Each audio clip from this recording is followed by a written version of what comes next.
You are listening to subscriber-only content. There's no crying in baseball!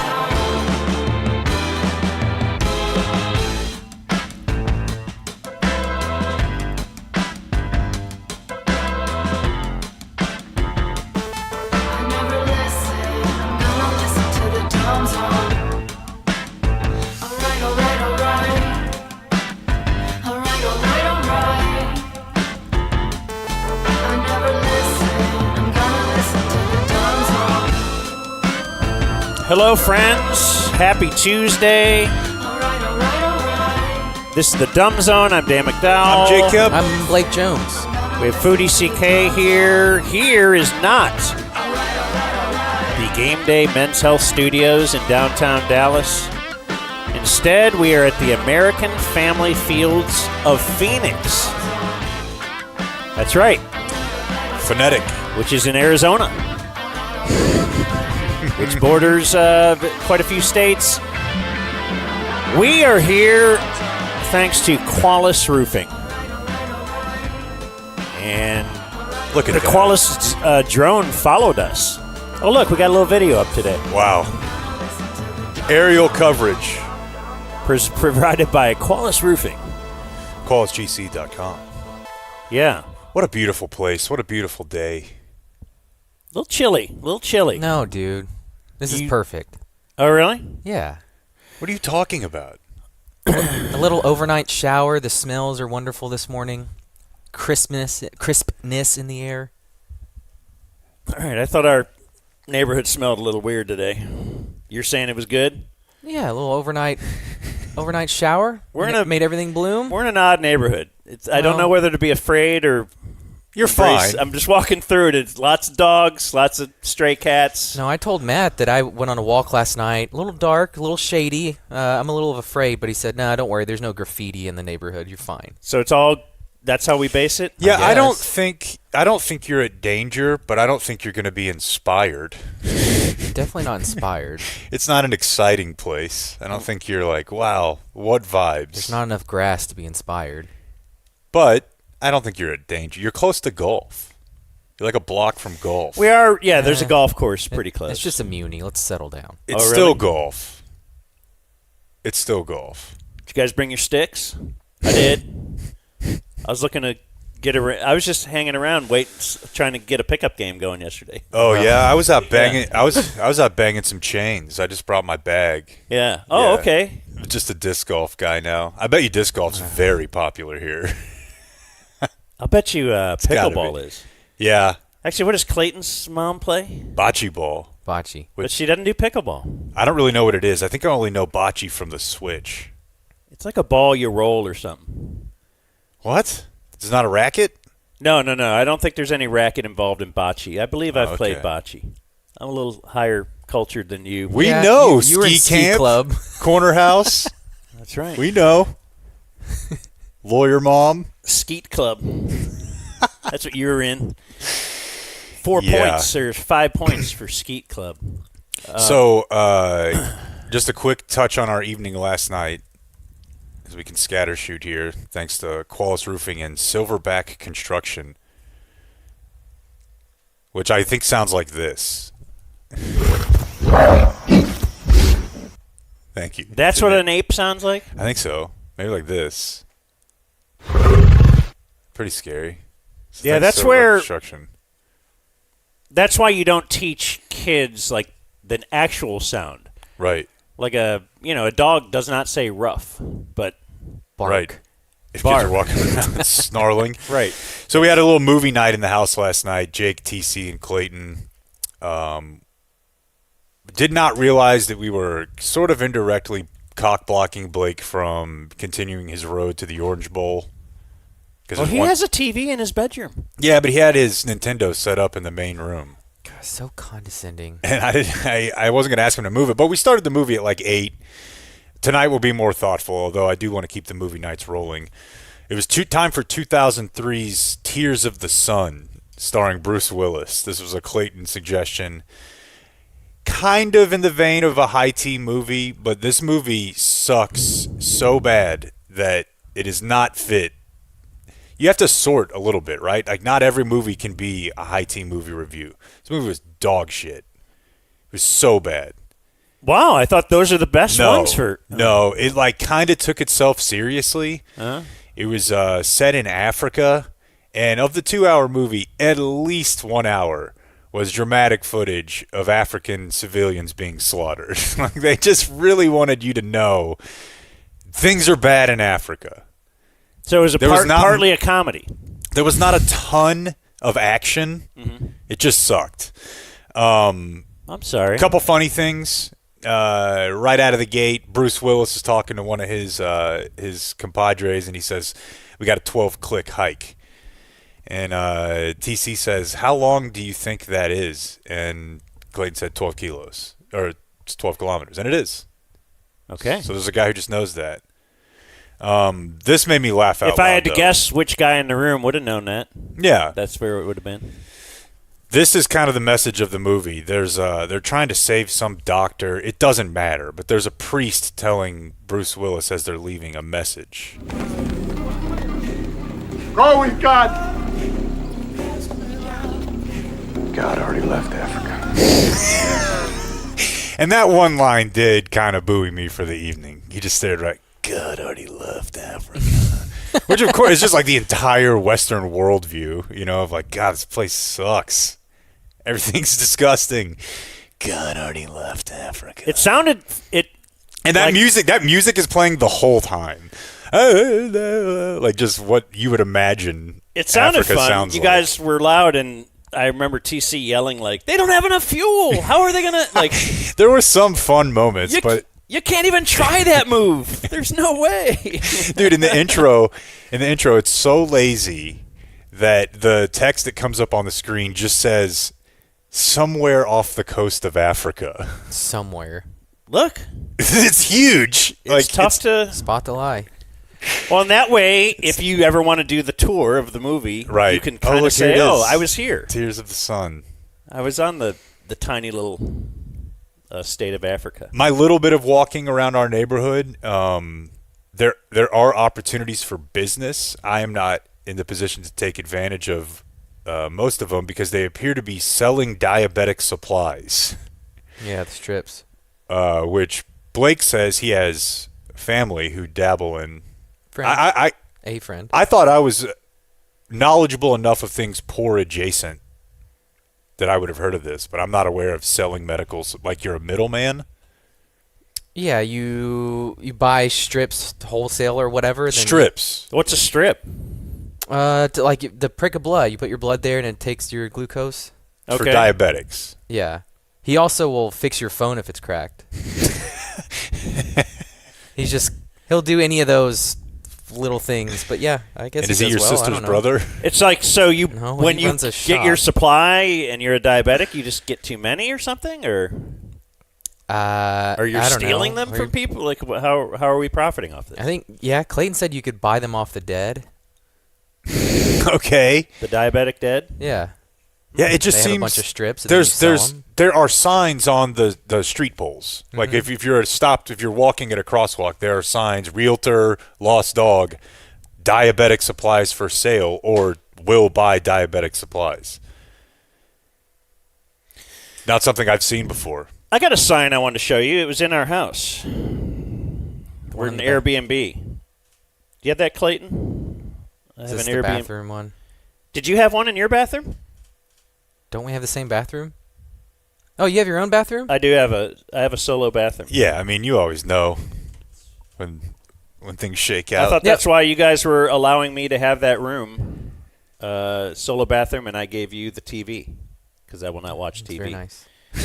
Yeah, we have TV. We have that sign too. Woman, person, camera. So look at that. Read it. So it's like a live, laugh, love, but it's telling you to flush toilet paper. But it's in the crazy font that you can't even tell if the F is a B or a Right, it's written G or a Q. It belongs in a lake house or in Savannah, Georgia, HGTV. But Yes. they're also not just the font. They've got some comedy in there because they say flush only toilet paper and natural waste. That's real small. We don't want to be uncouth. Right. And then it says it's sensitive plumbing. Please do not flush any sanitary items, wipes, paper towels, hopes, or dreams. Don't flush your hopes and dreams here. Yeah. That was written by a lady who's excited to plan the office Christmas party. You know what I mean? So they said, we're Takes going to time. buy one of these for every bathroom and just make sure. The no vaping sign in my room is written in cursive. You have a no vaping sign? Tastefully, yeah. Can you call for no vaping? You could call for anything you Yeah, I want. guess your house. But there's no way you're adhering to that policy, is there? Of course I am. Oh, okay. Yeah, he's not vaping in the house. Okay. It's just not something that smells. No, I think probably you have the people writing the rule who don't really understand that. Are you allowed to fart and stuff? I didn't see any signs Yeah. banning that. I Okay. haven't seen that. While I'm playing pictures for you, this is kind of a Today in Twitter. You want to call it Today in Twitter? Sure. All right. Then we'll play a little sounder. I like it. Because it's fun.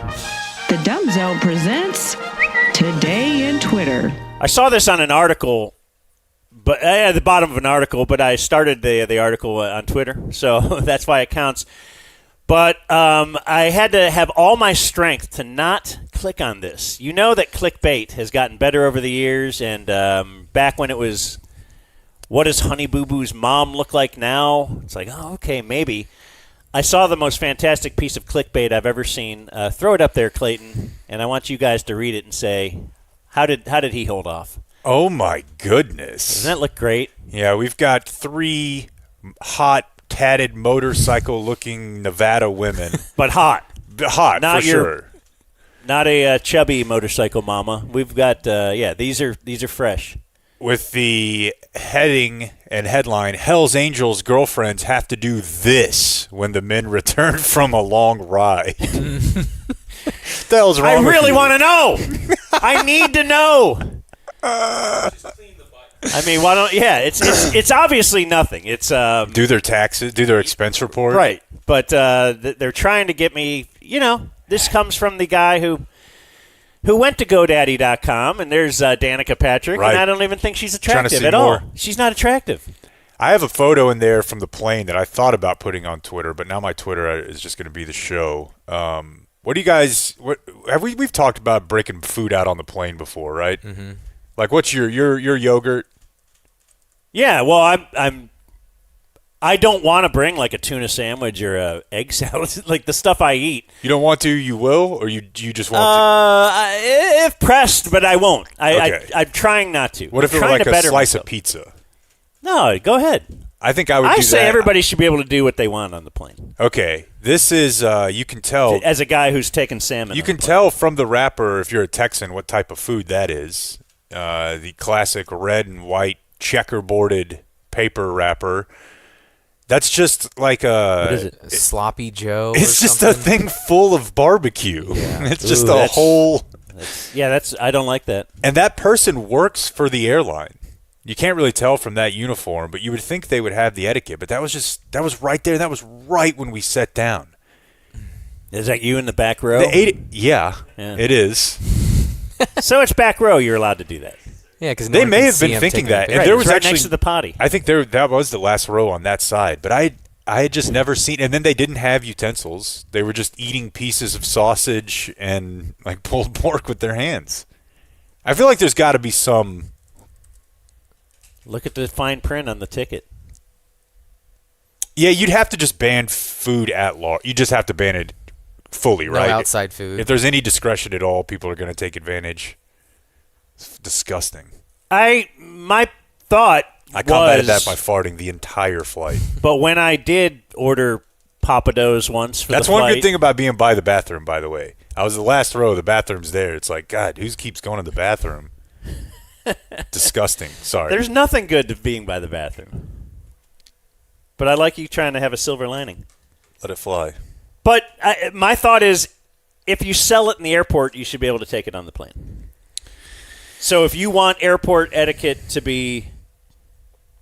Is that wrong? Mm-hmm. Don't sell it in the airport then. I agree, People but have to wait for their flights. Okay, You gotta well eat. then sell only pleasant-smelling food. But then now you're in a Just subjective say area. no 'Cause outside food on the plane Because when to you walk me, a nice salmon burger, that's No. yeah, that's wonderful. God, dude. Why don't you just take your shoes off? And socks off. I would rather someone take their shoes off than have salmon and broccoli on a flight. It's not even really close. I don't know, I'd rather man. by a lot.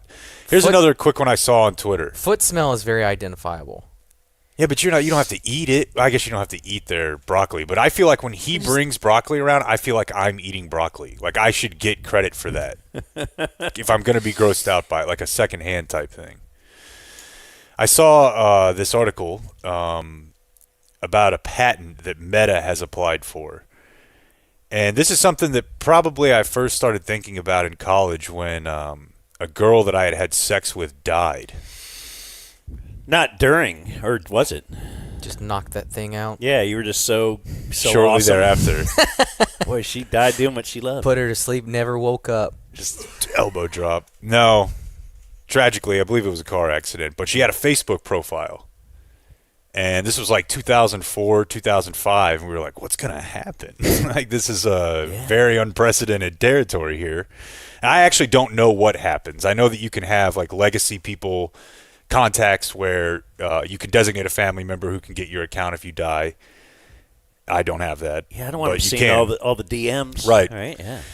But Meta has, they say they have no plans to move forward with the tech, but they have applied for a patent that would essentially keep you alive on their platforms after you die. It would use the language models and generative AI to keep you liking the types of articles that you would normally like, commenting and being friendly in the way, even to sending DMs, And there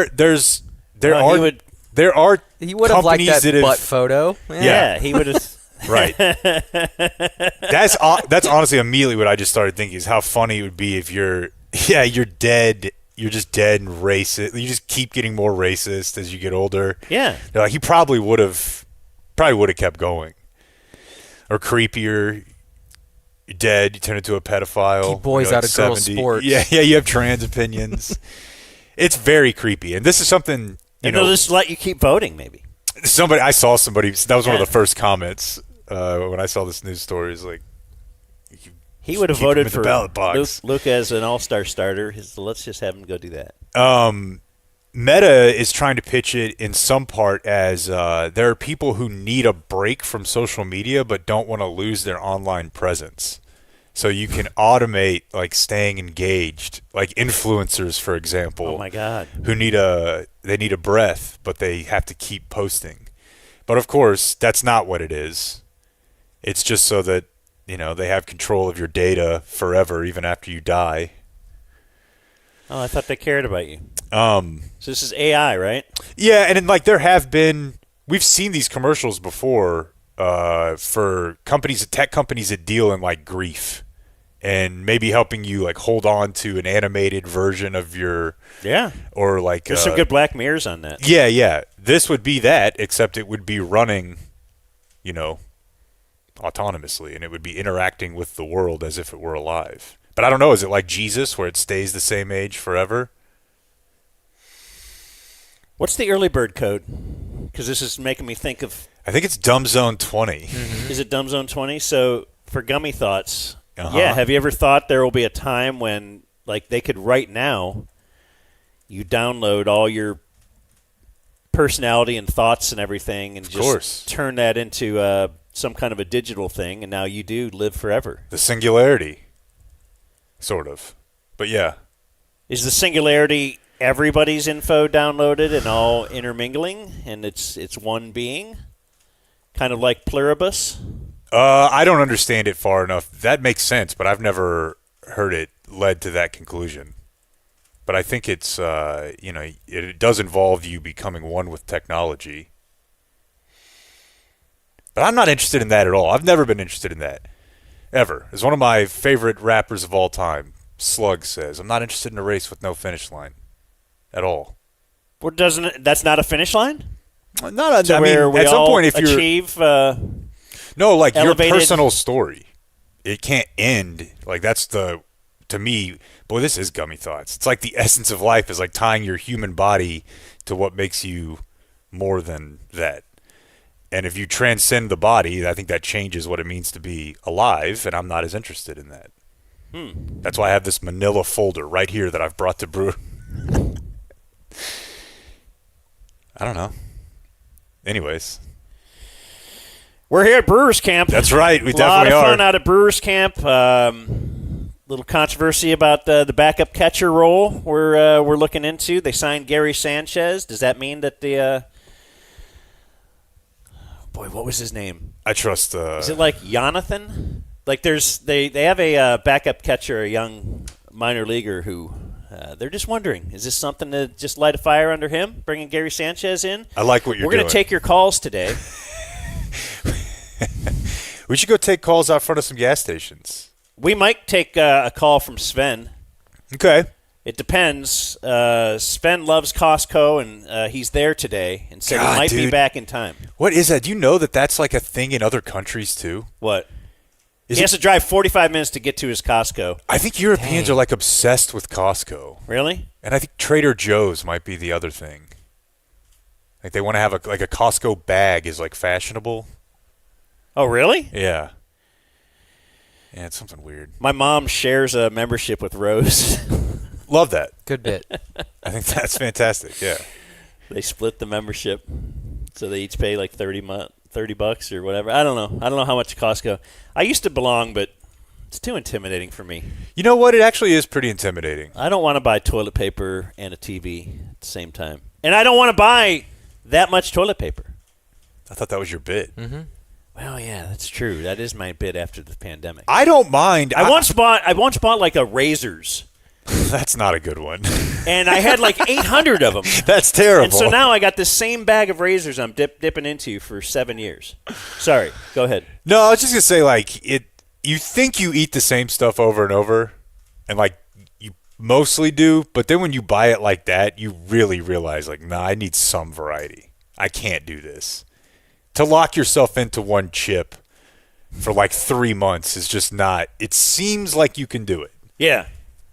It sucks. You end up with way too much left. Oh, I have a little Phoenix news. I have lots of Phoenix news, but that's for the news, I suppose. For the news? Well, it's kind of news, but it's a follow-up from some Phoenix talk we were having yesterday.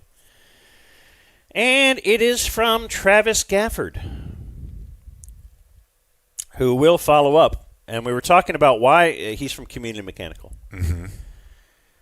Why in Phoenix do they put the HVAC systems on the roof? We all wondered. Wouldn't that get them really, really hot and overheated because they're in the direct sunlight? And he says, no. The further something is away from the sun, the hotter it is. Especially when it's on the ground and all the heat is gathering there. When it's on the roof, you're exposing it to more of a breeze, and there's less things radiating heat around it. On Earth, the further something is away, the hotter it is. Like Death Valley is below sea level, and that's why it's so hot. Yeah, if you think about like football stadiums, they always say the field is way hotter than everything else. And so that, I guess, makes sense. But I never really thought about it being hotter than like the top of the stadium. That's wild. So, a little follow-up. Also, he could have made all that up.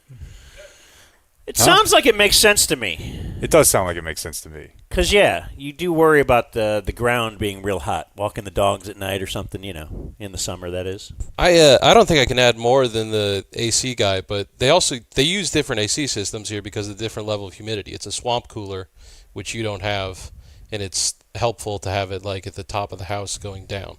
Swamp cooler. In the desert, they use swamp coolers. I have no idea what any of that means, though. The difference in humidity, like to make your system work, it has to have somewhat humid air, the one that you have at home. Like the way that they, like, you know, using the Freon to get the air colder. Yeah, and they I push don't the colder know. Air. How do you know so much about HVAC, and would you be interested in a part-time job with Community Mechanical? I would. I drove around Phoenix many years ago and was wondering why all their things were on the roof, and I went and found the answers. The short answer is that there's no humidity in the air here, and so they have to have them on the roof. All right. We've got answers. That's right. The new Dumb Zone. The brand new Dumb Zone. Can we get some... well, Well, speaking of that, we can call this sports, or you want to call it a sports sesh because got in the car this morning to go get coffee. Yes, somebody emailed me, why do you go to 7-Eleven? Why not look for a local coffee shop? Because I like 7-Eleven coffee, and I can just pour one giant cup of coffee, take it home, and then I pour half of it into a cup, and the other half is hot water. Now then I need weak coffee. The person who is emailing him that he is responding to, you may say, well, the second half of that sentence literally has nothing to do with the first. You could go somewhere else. And do that. And but somewhere else, it's always awkward because then I have to say to them,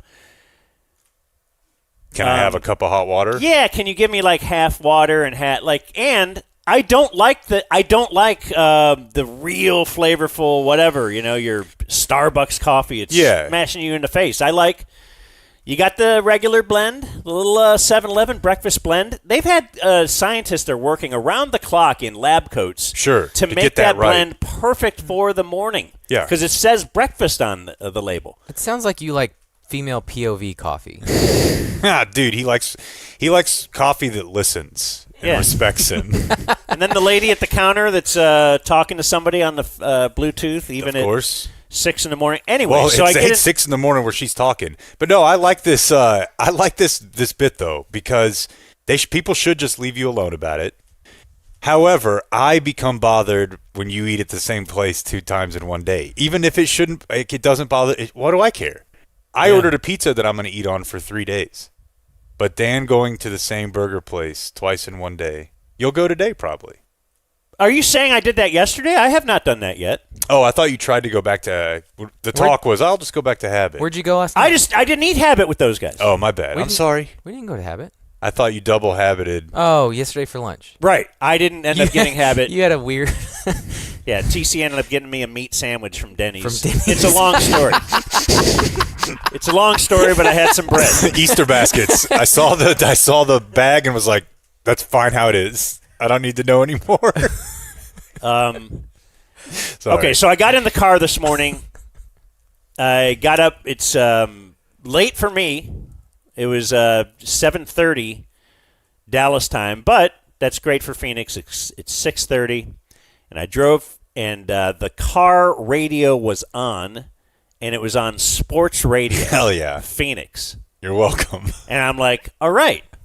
I know Jake's been wanting to do some bits and call Phoenix Sports Radio, maybe revive the Irvin Joe game or something like that. But I kind of like to just get the vibe too, you know? Oh yeah, like you guys used to do. And we know some of the guys in these towns. Like we've played audio from them. Well, I don't listen to a lot of radio anymore. I will listen to Why They Doesn't Suck. But it's like, will you watch your kid do something? You know, that's my kid, right? I remember when it was born. So I want to see how it's doing. But listening to, I do have some radio, just thoughts on radio. It's like 8 minutes to go to the closest gas station to us, or the 7-Eleven. And 4 minutes of spots getting there, and then they come out of the break and they start doing their segment. When I got back in the car, they were finishing up the segments, and then it was 6 minutes of spots on the way back. Like, I just thought, that's really odd. In a 2.5-hour show, at just about the most, we'll do 10 spots. And that is 10 spots that I heard in my 15 minutes of being in the car. And I just thought, it is an interesting thing that if you were starting over, right. Like you want me to do Libertarian Dan or whatever you call me, like if you were starting over, you would never say, hey, let's air things an hour at a time and give you like 20 minutes of content or 30 minutes of content in that hour. Like it just seems crazy. So just score one for this format. No, I completely agree with you. It's just I don't know how you make it all work. Like if you change one part, how much of the whole structure are you changing? Like you want it to be live, like that's part of it. Most podcasts aren't live. Yeah. So it's structured differently. It's almost like they just tacitly tell you to change the channel. You know what I mean? Like they do a ticker as like I mean, obviously you get ad reads there, but that's like a buffer to let you know that the thing you want to hear is coming back, that they pay less. It's just set up in a weird way. I don't know how advertising really works. But I know that if you need your roof done. Well, I know advertising works with us. Right. This feels very tangible, and you talk to the business owner. They're like, yeah, we pay this amount of money. We get a bunch of calls, and then those calls turn into this. Whereas if it's just on the rate, and hell, I think the radio and billboards and the world likes it like opaque a little. Yeah, like I mean, hey, it's kind of like what we do on. Right, with our social media, or what? Does it mean anything? Does it? Yeah, sure it does. Yeah, that's why you gotta have a social media director. Sorry, no, I'm just saying. No, but what does it all mean? You just don't really know. Is there a tangible? Hey, look, they saw this, and then they went.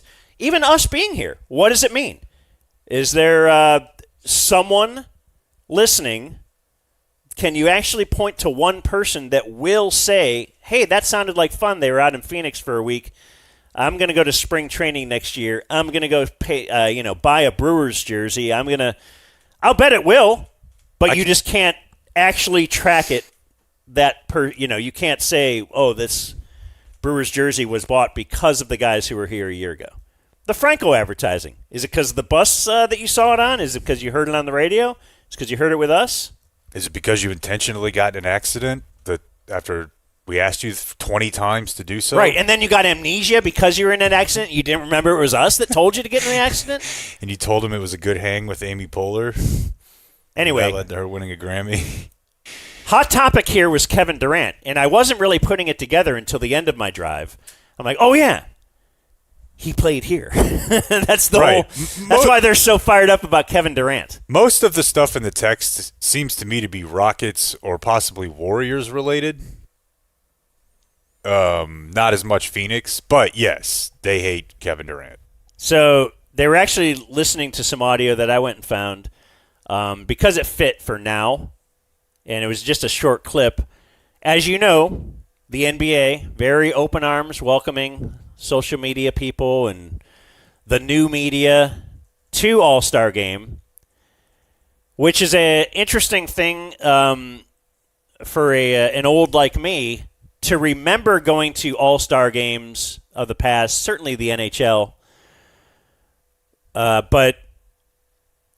when you're involved, like now, the norm seems to be to ask wacky questions. Mm-hmm. Whereas that used to be the 5% or the 10%. Like I remember, how hardcore questions were at NHL All-Star Game, and if I started asking a couple of things, then Bob would back away and you wouldn't be able to find Bob. Like he didn't want to be, because the media would turn on you. Now it's like the guys who want to ask serious NBA questions, they're the ones getting turned on. Right. So they're actually questioning the players. That is an interesting shift. I haven't thought about that. Here's one of the... It makes it less fun because it takes less balls. Right. If we're all asking the silly questions, like 1920s reporter guy at NBA All-Star Game now would not look like anything. Land. So here's one of the wacky questions, and it kind of seemed appropriate. If you could give up one thing for the rest of your life, Twitter or video games, which one would it be? What will he say? Twitter or video games? Something else. What would you give up? Kevin Durant would say video games. He would give up video games? What would you give up? Twitter. Okay. Well, here it is. Damn. We'd lose our reps. I'm going to go Twitter. Because they don't deserve to hear this God level like talk I'm giving to them. They take it for granted, cuz. I agree with him. I think Kevin Durant is arguably one of the greatest Twitter users in the history of the platform. I love it. I love that he talks his shit and then plays how he plays. I mean, he's one of the greatest to ever do it, and he's perfect for this generation. He's mentally fragile, but comes through. So his supposed burner account, this hasn't been... Nah, it's not confirmed, and it's messy too, because it's people like throwing a bunch of different stuff from a bunch of different times together. It's mostly, it seems to me, it's just a group chat where he was talking with some of his friends, bitching about his teammates. And one of his friends let that out? Apparently so. Oh, okay. One of the things he said, I wouldn't say Kyrie Irving was competing with me, but that light skin and that triple-double cocaine bear was, referring to Russell Westbrook, which is funny. Yeah, that's a good name for him. And then he's talking about Devin Booker here, because haven't you seen how he has never wanted to... Let me tell you something else. Huh. Devin Booker is part Mexican, and that is a big deal in the NBA, and it's a big deal in Arizona. They celebrate it. It's a big part of his heritage. I think you're right. He's God here. When they've talked about, hey, maybe they'd move Devin Booker, and we have to, tear it down and rebuild and all this kind of stuff after, the heights they had achieved in the early days of Devin Booker. Didn't they get pretty far in the playoffs? Yeah, but I mean, that Couple was rounds? the early days of Devin Booker after they went and got him a lot of help. This is pre They sucked. Kevin Durant, though, right? Yeah, this is CP3 and DeAndre Ayton. Yeah. My point is, though, media started being like, hey, it'd be cool if they moved you. You deserve better, blah, blah, blah. And he's always been, I want to be in Phoenix. I want to be in Phoenix my whole career. And I think that goes so, that's one of the reasons we loved Luka. He had never hinted he wants gone. He wants to be here forever. If you get a guy like that wants, like even Devin Booker, you get a guy like that good that wants to be here, well, then keep him. And then he could be the face of the franchise. The problem that you run into, and I saw somebody calling this the Paolo problem last night, talking about Paolo Banchero, but the problem is if you get a guy who's really good but not good enough. And then he's getting maxed out. And especially the way that it's set up now, you have to build the whole thing around him. Like Anthony Davis, maybe? Like, is that guy good enough? Yeah. And that's kind of where the only pushback I was giving you on Booker is that I remember hearing back in the Booker-Luka battle days of how great Devin Booker was early in his career. Devin Booker and the Suns were not good. Like Luka was dragging those teams up and down the floor. No, he's no superstar, They weren't really any good until they got a lot around him. I'd say he's never been as good as Kevin Durant, and that's probably where Kevin Durant's bother comes in. But I think when you are that good and, as you're informing me now, got a little Mexican heritage, and he's stated many times, I just want to finish my career. I love this play. Like, I want to stay here forever. That goes a long way with the fan. Dude, I was listening to the Phoenix Sports Talk Radio this morning, and they were breaking down his performance in the three-point contest and how bummed they were when he got to the final. I'm like, this seems like a waste of everyone's time, but if this is what you guys have, go for it. Why not? Yeah. Hometown hero. I remember that. I remember being excited about my guy in skills competitions. Yeah. So I came across another piece of audio, NBA related, if we're kind of talking NBA right now, which I think has been floating around there before. I found it on Twitter, but it kind of had a skip, so I had to search around. Texted a good friend of ours who's very into sports and who digitized all the Chicago Bulls championships. And before he could get done golfing, I actually did find it on my own. And it is Bob Costas. I don't know if you've ever heard this. Right after the 1998 NBA Finals. So we've certainly watched the Last Dance, and we know this is the season. This is the last year of the Bulls dynasty. And apparently this was very... Because I ended up watching a lot of the post-game locker room stuff, and it's very weird. They're just talking to all the players like, do you think Phil Jackson will still be here? Like, you just won the championship. It's your sixth. Not all the guys were their sixth, but they'd just be even interviewing the spares, like, what do you think? And he's like, I don't know. I suppose they have a decision to make, but today it's a great, I'm drinking champagne here, man. So it's like one of the great dynasties of any sport, I would say, the Bulls. It's Michael Jordan. They just win their 6th championship, their 3rd in a row again. But if you also know this time, I don't think there was a salary cap. No, but not really. And Jordan Michael Jordan made like $30 million that year. Yeah. While other players, I would like to look up the next highest in the NBA, but it was way, 15, possibly. Maybe. I've seen this before. But he was worth so much. Anyway, this Bob Costas is very interesting to listen to today as you think about the NBA and the sports landscape. So let's listen. Well, for Bulls fans, there is, of course, cause for celebration tonight after a 6th championship that came harder than the others. But there's some anxiousness mixed in as well. Who knows how all of this will play out, but it's certainly possible that tonight we saw the last of the Chicago Bulls as we have known them. And whether it ends here or sometime in the near future, it'll be noteworthy not just for the breakup of one of the great teams in sports history, but because given the present structure of pro sports, it may be quite a while before we see anything like this again. Oh, the organizations that have the resources, the Yankees, the Braves, the Cowboys, the Lakers, and the NBA, will almost always field contending teams. But the days of continuity may be ending. Even on the best teams, there's now so much turnover that it's becoming ever harder to follow and identify with teams. Loyalty has been fragmented, which brings us to an underappreciated aspect of this golden era in the NBA. It hasn't just been Bird, Magic, and Michael. It was the whole recognizable cast of characters around them that gave the Celtics, the Lakers, and the Bulls their texture and made following them all the more interesting. Even the Jazz, noble runners-up 2 years in a row, are personified by the longest tenured coach in the league and 2 Hall of Famers who have been teammates for well over a decade. We'll see championship teams in the future, but will we see teams that endure this way? And as for Michael Jordan, all the superlatives have been exhausted and almost all apply.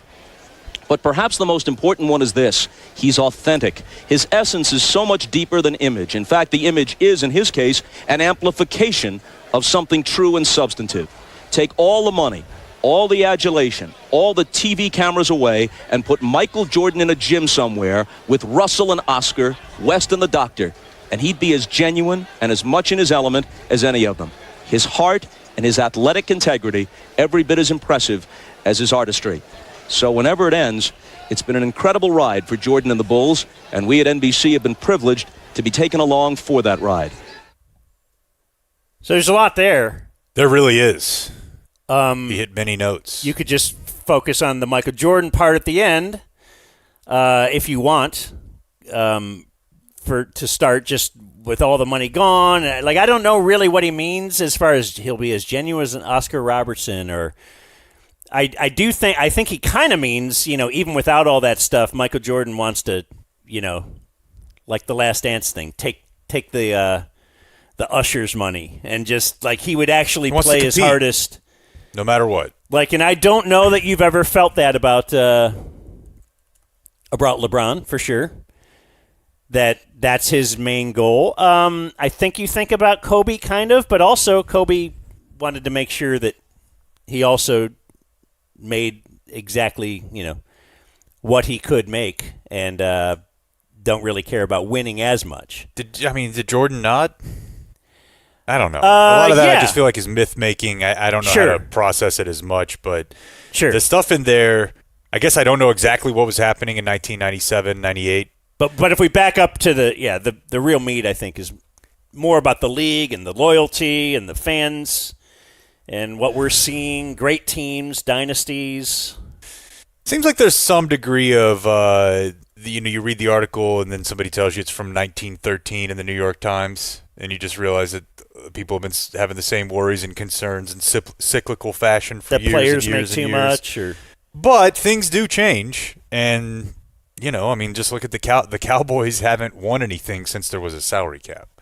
So obviously there were teams that were affected by the changes in the landscape. The Yankees win, but it's not like before, right? I mean, the luxury tax is at least somewhat punitive. They've got the draft. They've got all these different measures. The NFL is finely tuned to keep that from happening.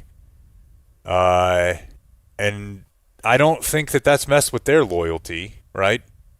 It's interesting, though. Are people loyal to teams? Well, the or NFL is certainly or- changing, too, Yep. as time goes. Quarterbacks are jumping around, and, as the money gets bigger. I think there's a calculus little changes bit it. of Bob Costas being why Hillary lost there, even though I love him. I think Bob Costas is a little bit of a hand-wringer and a pearl clutcher and a things will just never be the way that they are now again. Some of that's true, but also what he was talking about there literally it probably won't ever happen again. All the things, whether it was salary cap, whether it was the right type of free agency, Michael Jordan, that probably will never happen again. So he was trying to kind of sum that up and how special that was, but he lost his way a little bit to old mandom.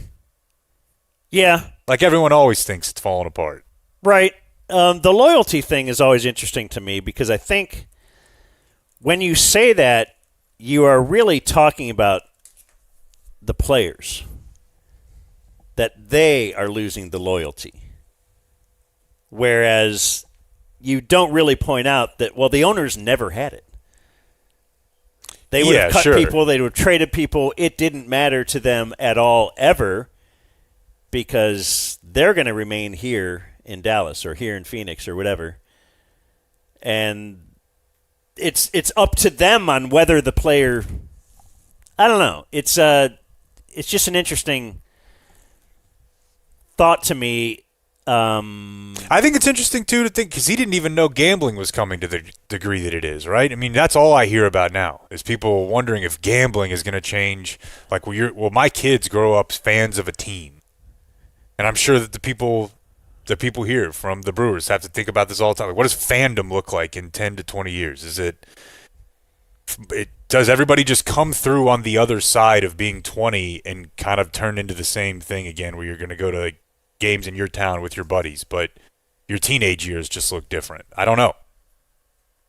The Brewers are really interesting in that just being such a small market and actually being able to be competitive, like that also sets you apart, and you feel like it's got to feel even better to be at this level than if the system forced you to. Yes. Almost. But you would still rather have a better system. Yeah, and that may happen. I don't know. I've been reading a lot about that. I mean, there's going to be a work stoppage. It doesn't feels look like good. It doesn't look good. And at the heart of it seems to be it's just the loss of the big RSN. Right? Yeah, the regional sports networks, because they're trying to figure that out now. And that used to be a real source of discrepancy amongst the teams because New York or L.A. could get a $250 million deal for their TV broadcast, TV and radio, and Milwaukee or Cleveland could get a $5 million deal. Or probably not that difference, but you know what I mean.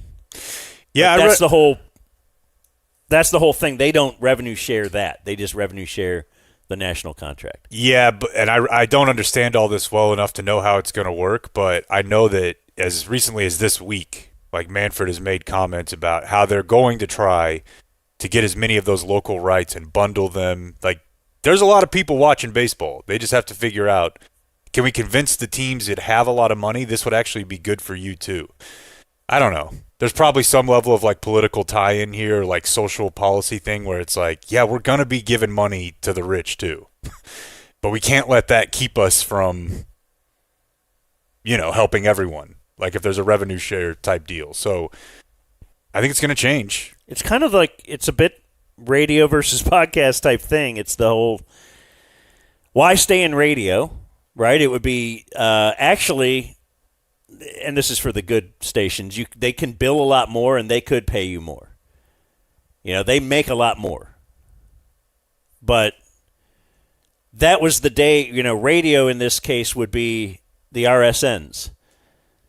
But now that they're all going to have to do this on their own, I think they're finding that, wow, we can't replicate that kind of money.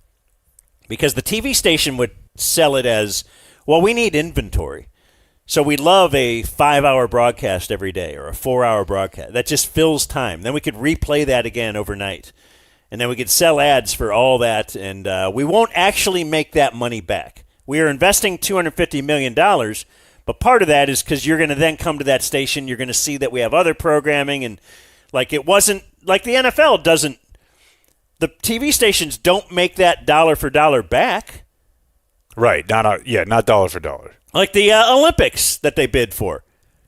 They bid on it as part of it is all the eyeballs that are going to come for the Olympics are going to be now we're advertising to them that we just have Law and Order on for the 50th year. They hope you'll stick around and watch Ghosts. Yeah.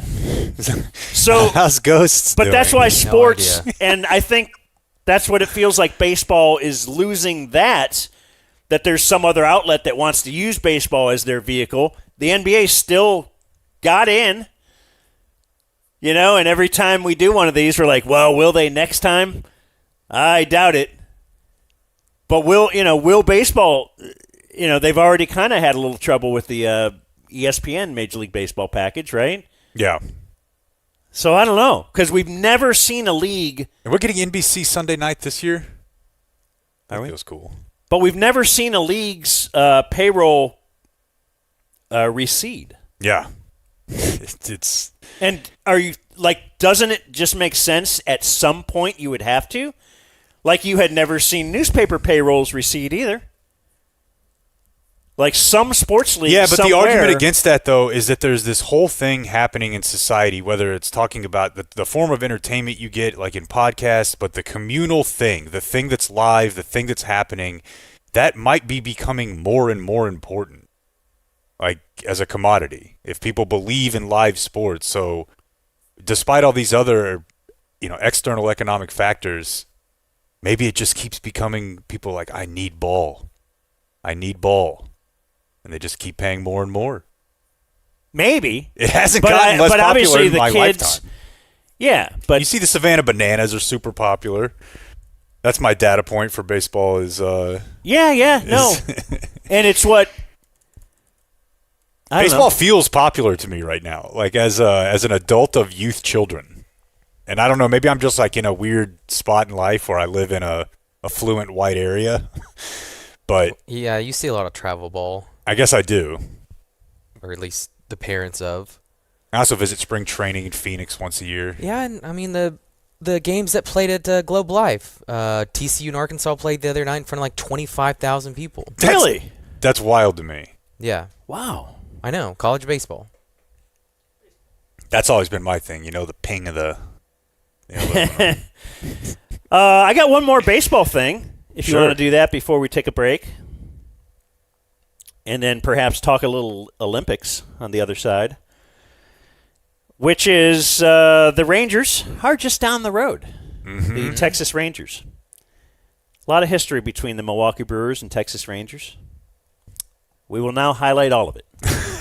No, what we will do is look at Corey Seager. Mm-hmm.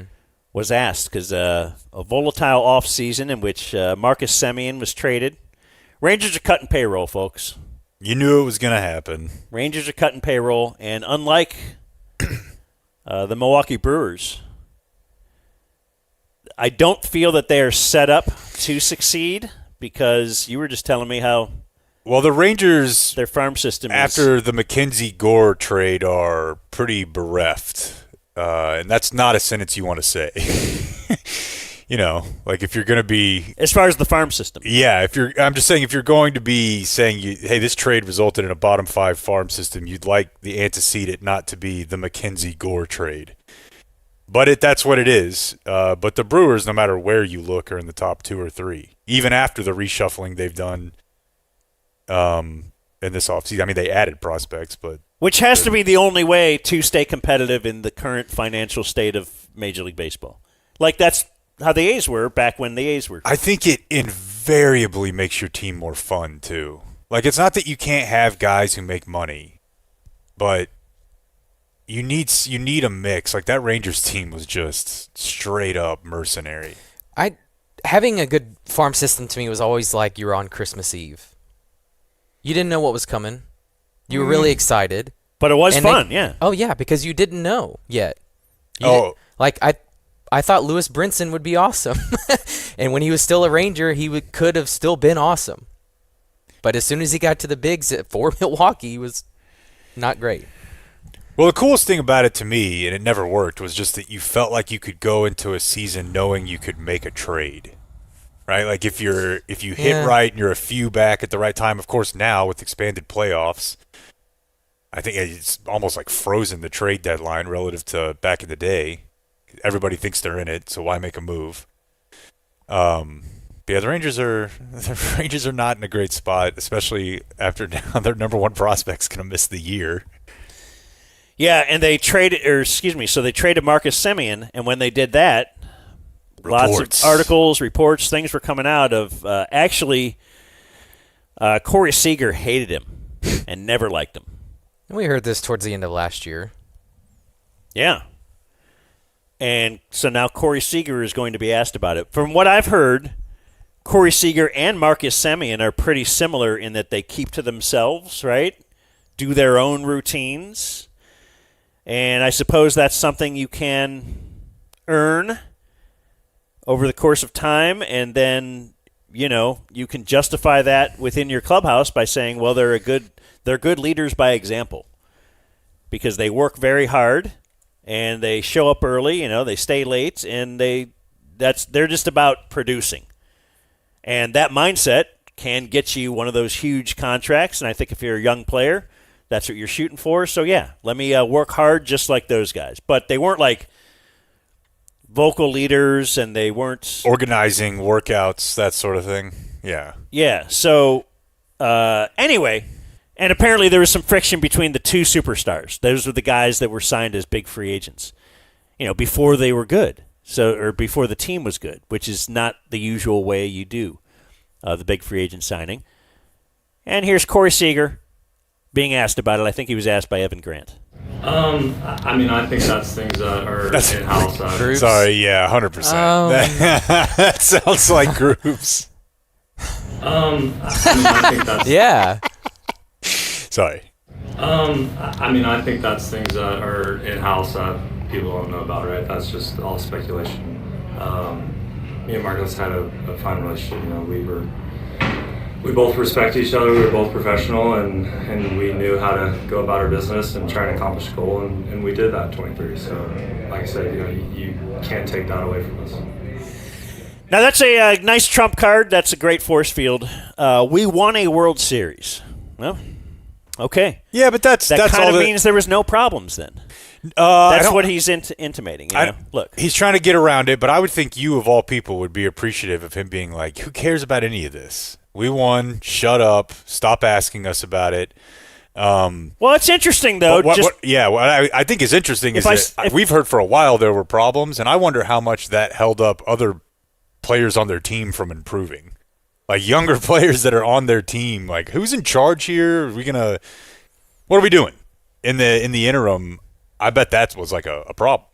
But if I said, do you like Blake? Working with Blake, and you said, we're both professionals and we respect each other. That means no.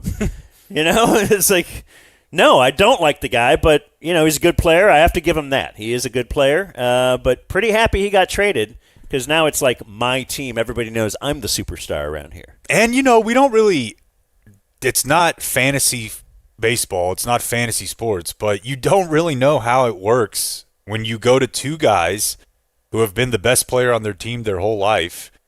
Like, hey, we're going to give each of you $400 million, and you're both kind of in charge.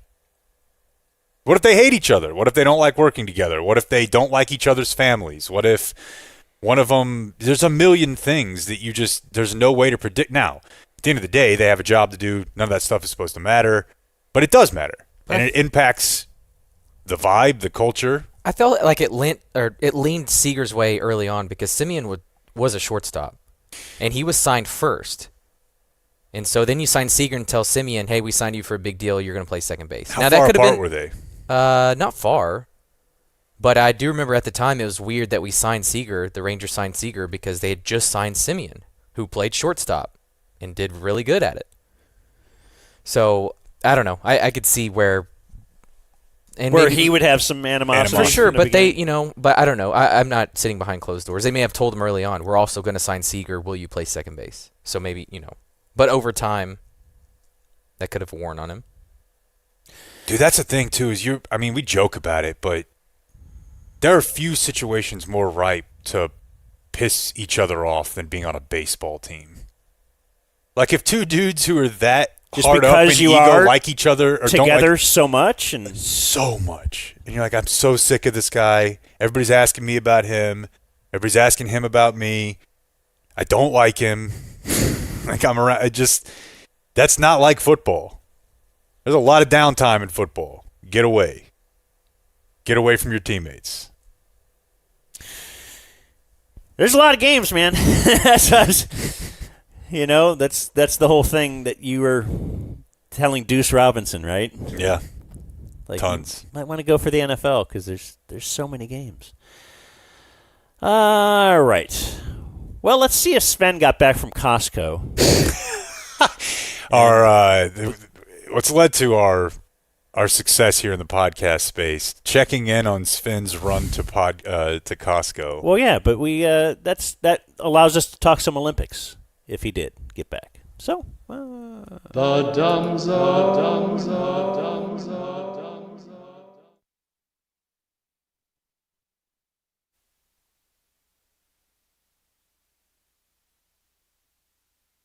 Company Flooring Direct. Whether it be carpet, LVP, SBC, tile, laminate, hardwoods, or granite countertops, we have a price matching guarantee. And many styles we have in stock in town, and we can install yesterday. Well, maybe not yesterday. How about tomorrow? Book today. Our pros are the nicest. We've got the best prices at Flooring Direct.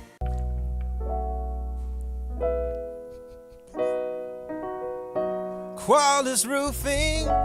We've got drones. Boy, they do. And they're going to take those drones, fly them up top, and get a good look at that roof and inspect it. They will.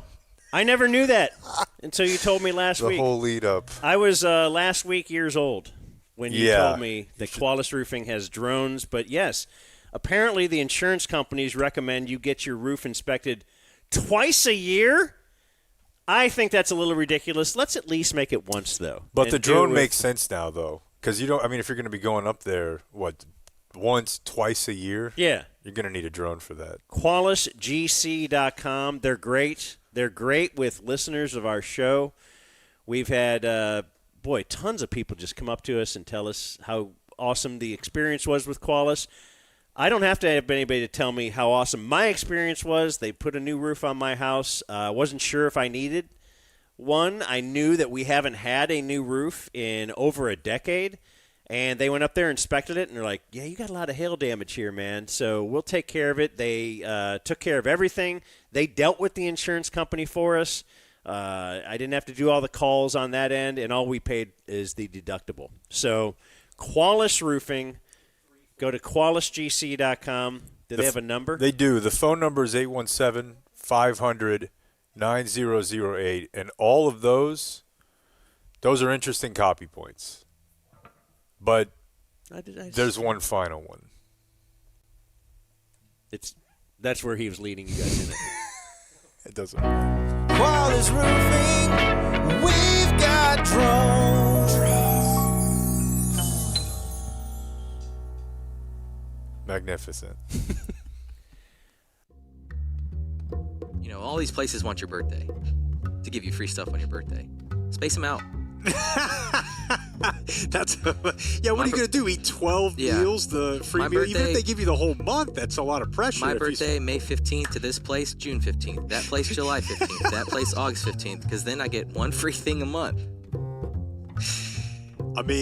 I'm just in the dojo learning, bro. Oh, yeah, no. I'm in awe. Yeah. Trident Access Services, I had garage door bad.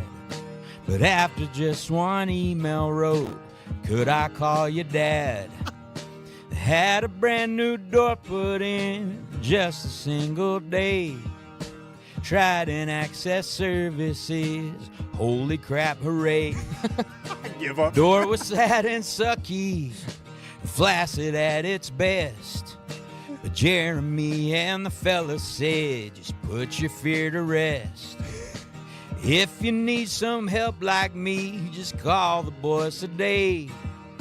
Trident Access Services. Holy crap, hooray. Yeah. The website is txtrident.com. Hit up Jeremy at 817-512-1212. And we learned through Grady that if you're a listener, you get 10% off. Are you having to resort to drinking extreme energy drinks all day just to get by? Are you dealing with brain fog throughout the day? Are you putting on unwanted weight? Feel like you're in a rut? Want more out of life? And need a reset to start making healthy decisions? Having a little trouble in the bedroom? Things not exactly looking up? Having some trouble getting the bishop to move more than one space at a time?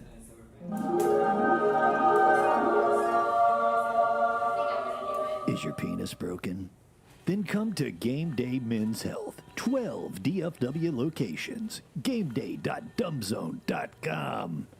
I got this email literally this morning from Anson, who wanted to shout out Travis and his team at Community Mechanical. So anyway, he had another HVAC company. And he said there was a part that needed fixed, but the labor would be $4,000. And turned off my heater and gas for safety reasons, and then said it'll be 2 weeks for them to replace it. Sweet. So he said he was already planning on calling CommMech. And then he says in parentheses, I've shortened community mechanical. Yes, anyway, he has. We'll let him own that one. For an alternate quote, but also to see if they might have a better response time. Now he says, everything I've heard about this company on your podcast is true. I called the office, left a voicemail, had a return call within 5 minutes. Explained the situation. The lady I spoke to gave me emails for both Drew and Travis, asked I explain it to them. I sent all the info, including photos of my equipment. I put in the subject line that I'm a Dumb Zone listener that needs help. They call me 9 minutes later. They gave a ballpark estimate over the phone. It was a quarter of the price the other company quoted me.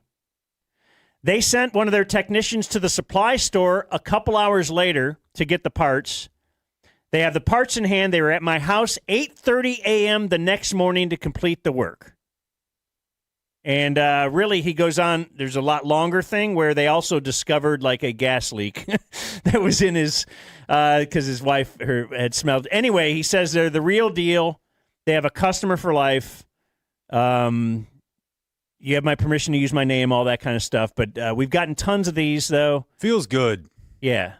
Just to know that people are, they're saving people from the cold, from getting ripped off. And they're our boys.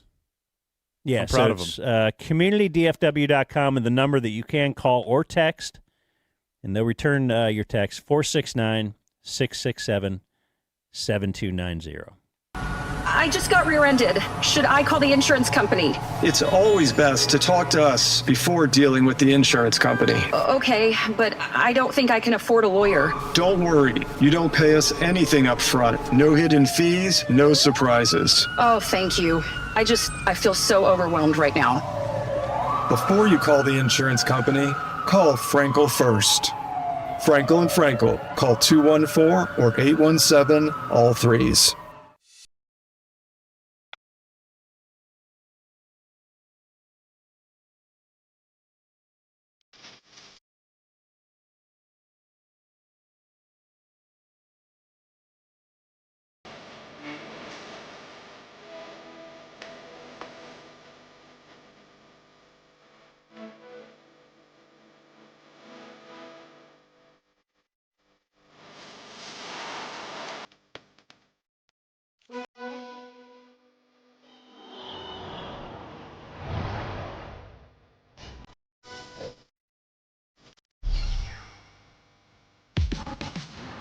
All right, welcome back into Bad Beats. If it's a beat, it's bad. You're going to find it on this week's Bad Beats. Okay, here we have Clint Frizzell, man who appears to be in his 40s, maybe 50s. A sweet older woman here is handing him his laundry and a sandwich. I'm going to guess this loser lives at home, Dan. Well, we know the name of the segment, but could it be that this middle-aged man would do this in his elderly mother's home? It sure looks that way. Proper planning prevents poor performance. This man is a Navy SEAL of beats. Look at that setup. Well, disgusting or not, he's clearly thorough. He might be called the Belichick of beats. A voluptuous pump of lotion, and it is total leather time. Back in the living room, Mom's treating herself to a little CNN time now that the laundry's done. And what's this? I hate to have to report this. The breaking news just into CNN is that actor Robin Williams is dead at the age of 63 from an apparent suicide.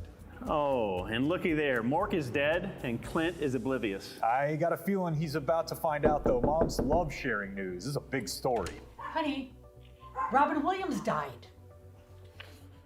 Oh, there's no right time to learn that Patch Adams has hung himself, but this is definitely the wrong one. How will he react to the death of Mr. Keating? Carpe beat. He keeps right on jerking it. Free that genie, Clint.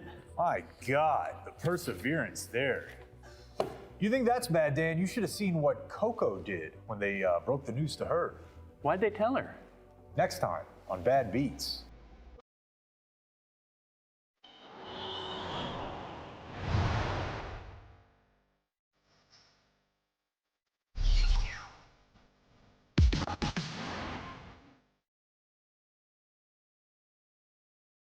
The Dumb Zone. So, do you come to Milwaukee often?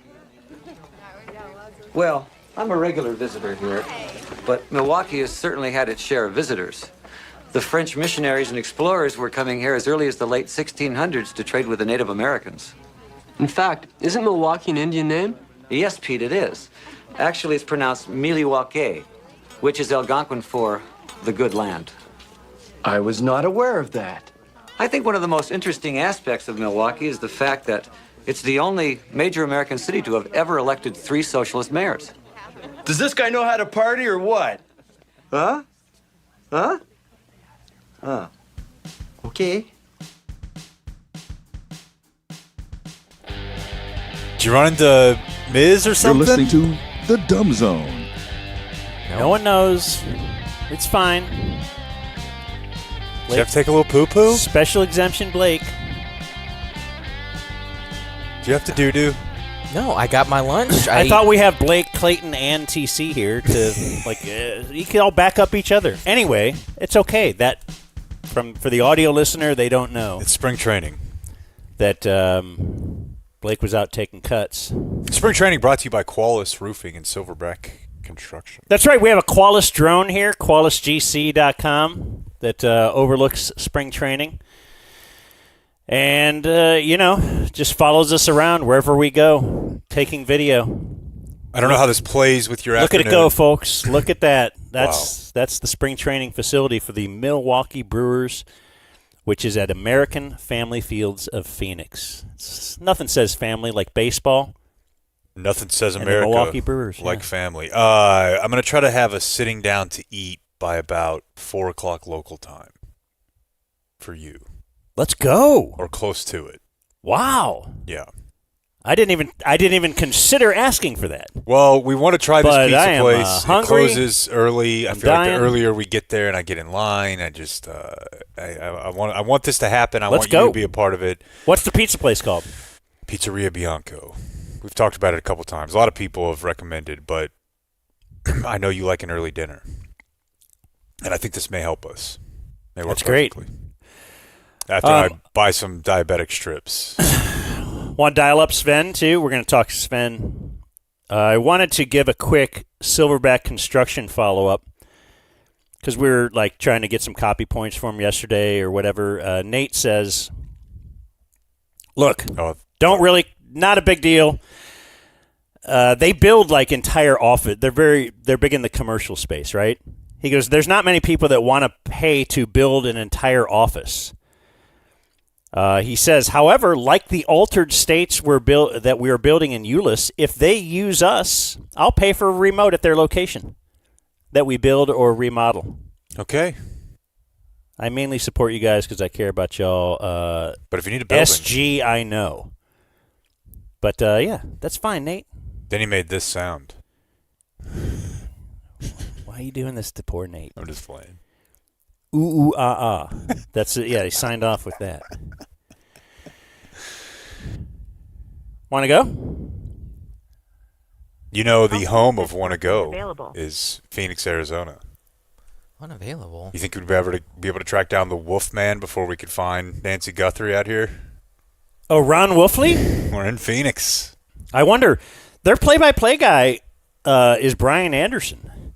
The Brewers. Yeah. Yes. I was Wolfman, the Cardinals, just to be clear. But yeah. Okay, sorry. Yeah, but the very well-known Brian Anderson, he used to do a lot of the Spurs games, right? TNT guy.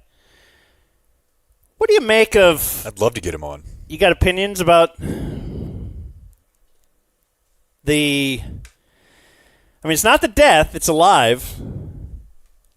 But the old TNT post-game show, it's on ESPN now.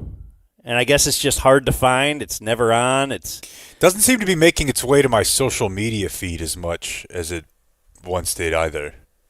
And I think that's because it's just not on it's not on every game. There's not a consistent, you knew every Thursday night, right? Yeah. That's going to be the bit.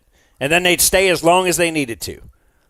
And now it's like, well, they'll stick him in real quick after a game, and maybe they got to throw it to Scott Van Pelt. That was the thing I was always confused about is they're trying to build this SVP and empire. it wasn't bad. I liked watching SVP after a big game.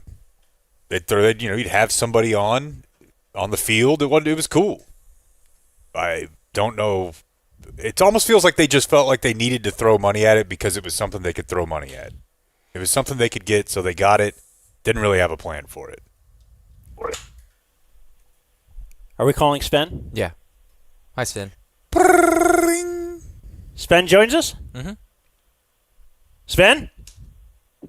Yes, Snoop, hold on. I'm on I got another show to do, the Dumb Zone with Dan and Jake. I'll give you a call as soon as I'm off. All right, bro. Hello? Yeah, thanks. So kind of you, Sven, to hang Sven up with the dog. Sven is our Olympic correspondent. Unfortunately, I told him about the Fox 4 app. Oh, yeah. The Fox local app. So he got to go to DZTV and watch himself, and he's probably now – he's a little full of himself now. Listen, I'm going viral. Lee Diffie's calling me for, to talk about bobsledding. I mean, all kinds of stuff's happening now. So you are still locked into the Olympics? Oh, come on. I know. Of course I'm locked in. You've been texting me. I'm very locked in. Yeah, did you see that the greatest curling stone ever curled or thrown or whatever it is? You didn't even look, did you? You don't care enough. Why is it the greatest ever? It was crazy insane. You'll just have to look at it. It was really impressive. Well, we're having you on to describe it for us. Well, it curled. It was a curling shot that I've never even seen take. Usually they just kind of twist the stone a little bit as it's going.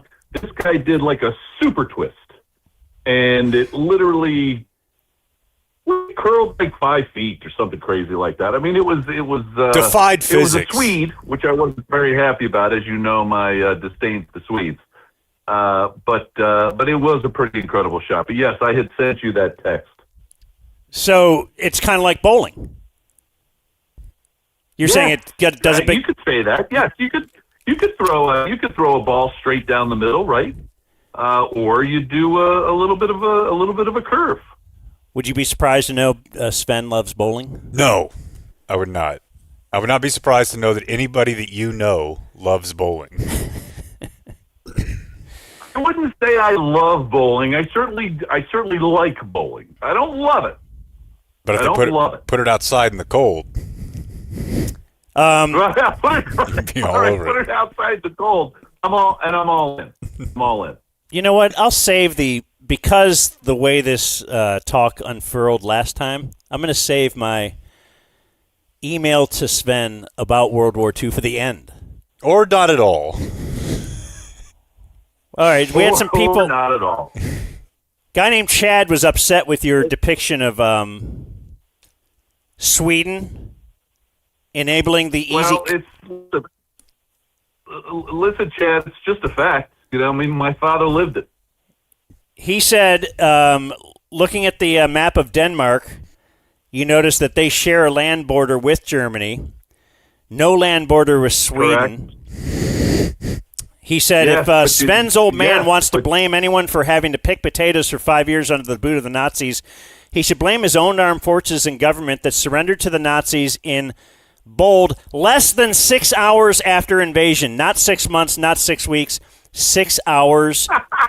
Somehow the French get tagged as little bitch boys who put up the white flag while the Danes fly under the radar as the biggest surrender merchants of World War II. More like Savender. Wow. Look at that guy. We got a battle. Well, listen, the bottom line is, yes, Denmark does share a land with Germany. However, Chad, the capital of Copenhagen and the main part of Denmark, so to speak, is an island. Not landlocked with Germany and closer to Sweden than Germany. And Hitler invaded Denmark via, I think it's called Malmö, Malmo, from the north of the island of where Copenhagen sits. So check your details. Now, listen, I didn't know that Denmark came up in 6 hours. If that's true, that's sad. Yeah, listen, we all get tricky with the history books. It's okay. Right. So I might have to look that up later. Why don't you get a book, Chad? Did you independently verify this, Dan and Jake? No, I just read emails. Dan. I support Sven. I just read emails. That's all. I don't do anything else. All right. He reports. You decide. But it is funny to see. It's kind of like when Jared Sandler or your dad gets. Guys that don't get emails all the time telling them they suck, when they get one, they're like, I gotta, like Sven. People are just emailing him about how great he is. Yeah. It's tough out here. So it's nice to get there you go. To get humbled a little bit. What happened to the quad god? Boy, I'll tell you what, right? Dan actually kind of told me about. He asked me if I knew anything about it, and like I say, I like to go radio silent because I'm very rarely watching something live. But Dan, were you did you tell me, or did someone else tell me about the quad god complaining about maybe part of the reason, right, that he had a tough outing was because he wasn't at Beijing? Did you tell me that? I did not. Okay. Then somebody else did. And I guess a little bit of sour grapes from the quad god, right, who clearly was the gold medal favorite. Do you guys know what place he came in? He did not medal. I know that. Correct. How about 8th place? Oof. Yeah, oof is right. Right? I mean, that's, that would, that's kind of, that's a tremendous fall from grace. I will say, though, right, a couple of musings that I have, I kind of tried to remember a few things to talk to you guys about. Frankly, there's been bad ice for figure skating and the short track. So this is something that I didn't know, that I just learned this Olympics. Figure skating and short track, they share the same rink. So they will change it, right? They'll do a changeover, like when the North Stars, right, and the Mavs, they play in the same arena. Is that true or not true? Yeah. This is true. So have you ever seen them do the changeover? Yeah. Yeah, pretty spectacular, right? I mean, pretty amazing. And so we don't have an NHL team, but up here we've got the what are the monsters called? What is that when you're not an NHL team? Minor league. Minor league. What? Yeah, AHL, but what is that? ECHL. Is it? I think that the focus shouldn't be on that. It should be on just explaining what you're talking about with the ice. Well, so they share the same rink, but short track skaters. So they're tearing it up. The ice is a little bit. Oh, well, no. The ice is supposed to be a little bit different for short track versus figure skating. Okay. There have been many. I guess there were a couple of soft spots or something like that. There's many falls in short track speed skate, and basically, I don't think the U.S. did anything. Apollo Ono, right, would be probably very disappointed. And even the women's short track speed skaters were supposed to be good, and many falls. Well, if only and I guess the same thing happened with figure skating as well. If only they had time to prepare this ice. Well, you know what, though? It is interesting. Like the Olympics, they do have time, but it is like a logistical nightmare. Like, you take all these sports that are played in places where they just do that for the intervening 4 years or when they go to Worlds or National Championships, and then they cobble together these stadiums. So, I never really considered that, but it does make sense. Like, I promise you, if they let NFL players play, they'll be complaining about the grass once they get the flag, or something like that. It'll be – because it won't be what you're used to. Yeah, there's a bunch of people falling here. Professional skaters falling is just funny no matter what. It just really is. Sorry, Sven. Go ahead. No, you go ahead. No, I want to hear your take on, because I don't know. Again, I'm not a Summer Olympic fan, but I know that flag football is out there, right? Is going to its first. Yes, you're not first time ever will be in LA, right? Did you say you're not a Summer Olympic fan? You will not be watching around the clock? Oh, I'll be watching. But I don't like winter that's my jam. Love Winter Olympics. Don't know why. It might be because I used to play a lot of Sega Genesis back in the day when they used to have the Olympics as a gaming, on the gaming system. As you know, Dan, you and I used to do a little bit of golf online as well. But I think that was maybe even PlayStation. That was after Stick, right? Yeah, I've told them about. They know about Ron Divers in my golf career. You're right. Anyway, so Jake, but wait, I want to before I give my additional musings on the Winter Olympics, I do want to understand. It sounds like Jake knows. Will the NFL players be playing flag football, or do they not know yet? We actually don't know. They've said that they will be allowed to, but it is a very different game. Like, there's a lot of NFL players that think that they would just go tear it up. They would be useless. The way that the game is played, smaller guys, quicker guys, soccer-type athletes, those guys are much, much better at flag football. So it'll be interesting to see. There's a tournament in Saudi Arabia in 2 months featuring a bunch of NFL players. That'll be in the discourse next month. Tom Brady's Saudi flag football tournament. Taking all that blood money. Yeah, that's right. I'd love some blood money. Right. Speaking of pure sport, back to the Olympics. Back to curling. Yes. Hey, let's talk about curling, first. How about, you love curling. Listen, how about... Go ahead. Well, how about what? Your connection is dog shit today. Is it really? It just keeps going in and out a little bit. All right. So stand on the roof. Okay, go. Yeah, let me go stand on my roof. All right. Tell me now. All right. How about now? I mean, it should be It's fine. okay. It's fine. So what about the curling controversy with the Canadians and the videoing and Sweden? What happened? Right. Are you ready? So there was a curling controversy with the Swedes and the Canadians, and the Swedes accused the Canadians, right, of what's called a double touch. Now, Jake, I'm sure you understand you can't touch the stone after what's known as the hog line, right? Sure. Okay. So there was a Canadian curler who was a gold medalist, right, in 2010. going to say, I'm going to throw him under the bus. Do you want to call him back, Blake? Guy accused, and he. Hold on a second, Sven. Do you feel like this is too much? I think it's just our internet here. Oh, all right. We just got to power through. Okay. Well, if it gets too bad, we're going to have to cut you off. But go ahead. Sorry. Keep going with the... Accused. Double touch. Yeah, sorry. Right, accused, double touch.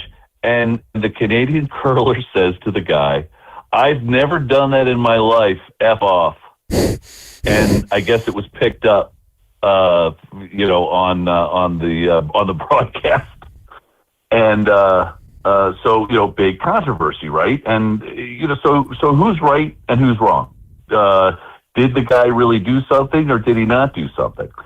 Well, then a little later on, right, a few hours later, you hear about this video, and I've seen the video, and it shows that the Canadian guy literally did do the double touch, and then suddenly, what did the Canadians do? They went to the people aren't even supposed to video during the matches card, so not we didn't do it.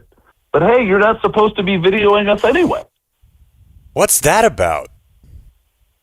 I agree. I find that unbelievably weak. You're not from our supposed neighbors to be the north. videoing? During the match? Yeah, how can you not? Yeah, how can you not be videoing, anything, curling, bobsled, whatever it is? How can you think that there's no one video? So then I guess the accusation from the Canadian was, look, if you have something that is that magnified, right? You clearly were trying to find something wrong. Again, you did it. There it is in the video. What difference does it make, if someone was trying to catch you or someone was not trying to catch you? You were cheating, period. This is fascinating, though. That is very interesting, but we may have just learned, do they do this at Olympic events? Are they that worried about rebroadcast that if you go watch your kid in gymnastics, you can't even, they tell you, don't get your phone out and film this? That may be true. Yeah, they own you can only, like the Masters doesn't let you take a phone. Right, CNN could only show, still photos of the Olympics. Right, or not allowed to show reenactments. video, yeah. So that may be actually what's happening. That's very interesting. And then Canada's like, how'd you have that? Clue. Wow. I think that would be awfully tough to police, though, right? Especially in the outdoor events. For sure. Like if you're at the big ski hill and everybody's down at the bottom, there's no way you're going to be able to stop that. But I never thought of that. Yeah. And I don't even know whether that's true, right? Again, it came from one of these Canadians that clearly was cheating anyway. And then to top it all off, how about a Canadian women's curler got busted for the same thing? But this time, one of their rocks was removed from play because the referee, I don't know what he's called, or she, referee, umpire, whatever, right, was there and saw it. So, the umpire didn't see it when it happened with the Swedes and the Canadians. And then they started looking, and for the next three ends, they never did it. Well, of course, if you've cheated once and then suddenly the umpire is going to be looking at you, do you try to cheat again? Probably not. So I don't know. I'm going to have to do a little more investigation of that. Ultimately what. But you know what I did hear? Later that night at the Olympic Village, the two teams faced off, the Jets and the Sharks in West Side Story. Now, I can't verify that, but that's the intel that I received. So the Swedes and the Canadians, they started fighting, fist fight. Wow. That's great. I'd like them to broadcast that. I would too. Yeah. I get it. Yes, I completely agree. By the way, that's a fabrication. Just Dad calls and tells calls it, writes an email and says that Sven doesn't know what he's talking about. Did you guys hear about the bronze medalist in West Country from Norway? And during his interview, he admitted to cheating on his girlfriend right before he went to the Olympics. We did cover that. I saluted him. I think that was a play he had, and he made it, right? There's not many other options on the board. You don't know yet. Yeah. You don't know yet.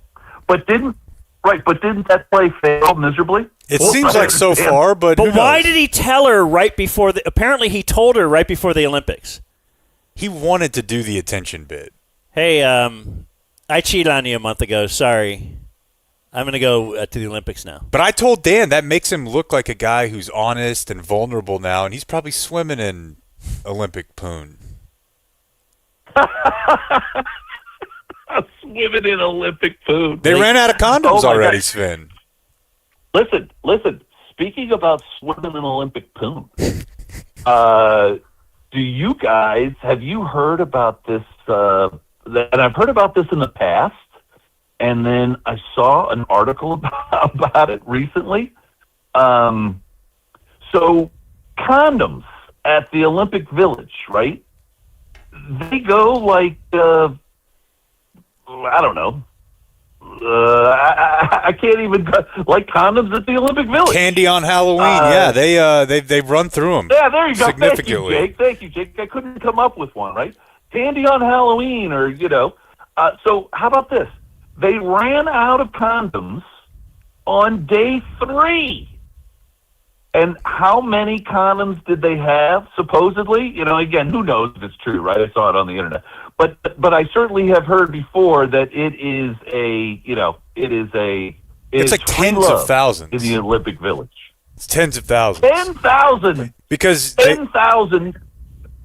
I don't know if you know this about your buddy Dan. He'll go just get one for his own personal time, just because he likes to be extra safe. Yeah. So I want to last longer, even when he's by himself. Listen, I do know that about him. Yes, that's one of the things that I love about him. Very safe. So, how about Madison Chalk? Is it? And Evan Bates. Do you know who they are? Yeah, they came in second, right? Yes. Again, I'm not a huge figure skate, but wait a minute. Just real quickly, got to get back to this condoms thing. 10,000 condoms, 3,000 athletes. Yeah, well, you got to double bag if you're like dealing with somebody from a pandemic country or something like Wuhan. I don't know. Right. It's explicitly racist. So yeah, no, Chalk and was it Evans? Who's the other? Because again, not a huge figure skater. Okay, guy. but it's the U.S. ice dancing pair. They are married. Correct. They teammates, they friends, fell in love, married. They came in second, but apparently it was pretty controversial. Is that true? That is true. So again, even though it's not my, it's not a huge thing on my dance card, the figure skating, the dance skating, whatever it is. The stink was that the French, and that's who won, right? Yeah. The French judge. If you look at her scores of the American pair, it was far lower than any other judge had them. Does that make sense? Yeah. So, yeah, I believe it was a thing. Now, look, can they go back and change anything? No. Right? I think this is something that has happened throughout the history of the Olympics, right? Like, hey, if your country is participating, you're going to score them higher regardless, and you're going to score the people that you think are going to beat them lower. Isn't that just a thing? Yeah, it's probably like not very conscious, but yeah. Oh, I think it's fairly conscious. Okay, well, and I think, yeah, I would imagine in some ways, I get what you're saying. It may not be completely conscious, but based upon what again, like they had this French woman had these guys ranked 8th, and no one else had them ranked lower than 2nd. So it was one of those really weird things, right? But I did see an interview with them. They took the high road, very much took the high road, which I thought was really cool. And did you hear about the pair that beat them? Tell me. Do you know the controversy about the pair that beat them? I do a bit, but I was hoping you knew it. Yeah. It's something along the lines of, hasn't the guy been accused of sexual assault? So, the winner of the gold, the lady, and I'm probably mispronounce her name, but it's Baudry or Baudry. Okay. Okay. Right. Yeah. Her boyfriend, she is a Canadian skater who skated with her boyfriend. Her boyfriend was suspended amid sexual abuse allegations. Okay? So she renounced Canada. As a Canadian. Right. She renounced. She renounced Canada. Says, I no longer will represent Canada. And she joined the French team, saying that her boyfriend didn't deserve this penalty. And, so then she joins the French team, and all of a sudden, she's on the gold medal winning team, yeah. That is wild. Wow. That is wild. And do we know? Go ahead. I was just going to say, it's ballsy by that judge to pull this play now. Like, right. All eyes are already on So, the judge ranked the Americans lower than all the other judges and the French higher than all the other judges. By a wide margin? Yeah. Right. That stinks. Yeah. It's fishy. Right? I'm hopping mad. But again, I don't think this is the first time, right, that this has happened. I remember hearing about this previously in previous Olympics. So what I don't understand is get a Bulgarian judge in there. Get a Taiwanese judge in there. Get a South Korean judge. Get some judges who you don't get to judge your own country. Shouldn't that be a rule? Well, then you're going to have double agents. Yeah, but you're going to be against. You're going to now go against other countries that you consider to be an enemy of your own country. I don't know. And I would say get robots, but every time they train the robots to get really smart now, they get racist and xenophobic too. Like Do all you the think models are like, oh no. I mean, it's an old bit, but any subjective, like unless there's an actual scorecard, but it shouldn't be in the Olympics. I could never wrap my head around it, but that's why I don't. Like you can't I don't just bother have an myself opinion. with No, it. I think he ran that race faster. But if you're a fan of one of those sports, I feel like you've already accepted it. That's just kind of part of the deal. It would be like running a race around the track or watching a 40. Okay, I watched him. Now you run the 40. Okay, I watched him. Now you think about it. Okay, who do I think was faster? That's what it's like. There's no actual. Who do I think ran faster? Yeah. All right. One more topic for you from me. Is there any other storylines we need to know from the Olympics? I'll tell you what. What's Sven fired up about? Listen, there's a couple I got to throw out to you, but this is not a controversy, right? But it's something that I really like your listeners. Maybe not Chad if he's still Chad, but I'd like your listeners to go out. There was a ski jumper, and again, not my bit, right? Like I'm not typically watching normal hill, big hill, the ski jumping, and I think part of that, right, is to be honest, the U.S. stinks. Right, and again, when I say stink, I don't mean to say stink. These guys are the best. They're the best of the best. They're the top 20 in the world, right? But still, they really don't have much of a chance to get on the podium. So anyway, there's this ski jumper, and I wrote it down to make sure that I had it because I meant to text this to you, Dan, and I didn't. So the ski jumper's name is Kobayashi. Just like what was that movie, Usual Suspects? I thought it's the hot dog eating champion is Kobayashi. Well, maybe he's a ski jumper and a hot dog eater. I don't know. But he built a ski jump to go for a record. So, look, are you making a lot of money ski jumping?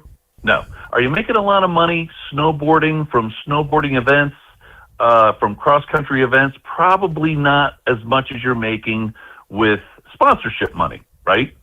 Or, like Red Bull pays you to snowboard down a mountain or whatever, right? So his ski jumper, Kobayashi, and I bet you if you look it up, Kobayashi ski jump record, they showed it on, the regular broadcast, right? Now, I'm going to ask the question, okay? So typically, what are they jumping when they're going down that hill? Like, 100 feet? 140 feet, I think, so, like 120 feet, 130 feet. I know you guys don't know that answer, but that's what I believe the answer to be. Like it's they're not going a football field long, right? Sure. So Kobayashi built a special jump, to kind of do a YouTube thing, right? Take a guess at how long that dude was in the air for. The distance that he jumped from when he left the jump to when he landed. Double. Let's go 300 feet. 291 meters. Damn. That's 3 football fields. Yeah, I pulled a video up of it to show Dan here.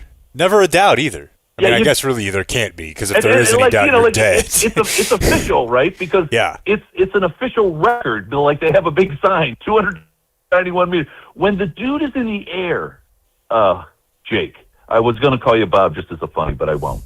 When you see him in the air, like, it literally looks like he's flying like a bird. Yeah, it's incredible.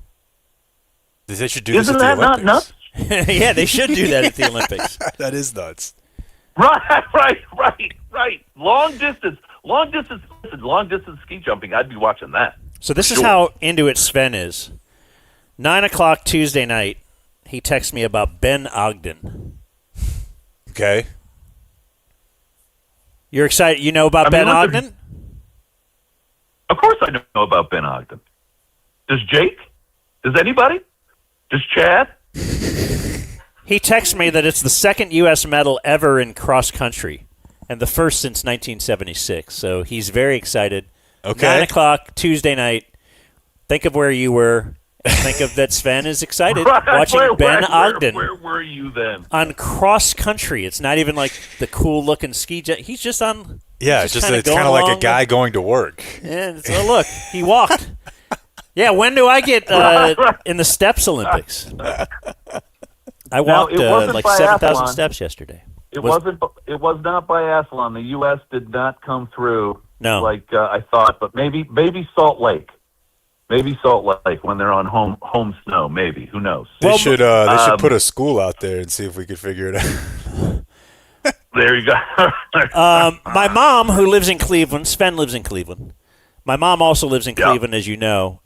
She was asking me if I knew all about Chloe Kim. Oh, yeah. Even I know that. The Chloe Kim Miles Garrett. I guess she just caught wind that Miles Garrett is dating Chloe Kim. Now, do we know how long that has been? Chloe Kim certainly wasn't the gal in Miles's car when he had that accident, right? I'm unfamiliar with the accident. I'm assuming that this Chloe Kim thing is a new thing, but yes, they have certainly shown him there. And unfortunately, Chloe Kim did not come through with the gold. I believe she got the silver, though. Very impressive, right? Very impressive. Yeah, I haven't. I didn't know they were dating before my mom told me, actually. Oh, I had no idea. Until they showed a picture of Miles Garrett, and I'm like, why are they showing a picture of Miles Garrett on NBC? And it was because he's dating Chloe Kim. He bought her a new car. She just posted it on social media. There you go. Bought her a new car? Yeah, looks like it. Wow. Well, I guess when you're getting paid $40 million a year, you can afford a new car. Is it a Ferrari, a Lambo? It is a Range Rover? hot pink Ford Bronco for Chloe Kim. Wow. All right. Could have done better than that.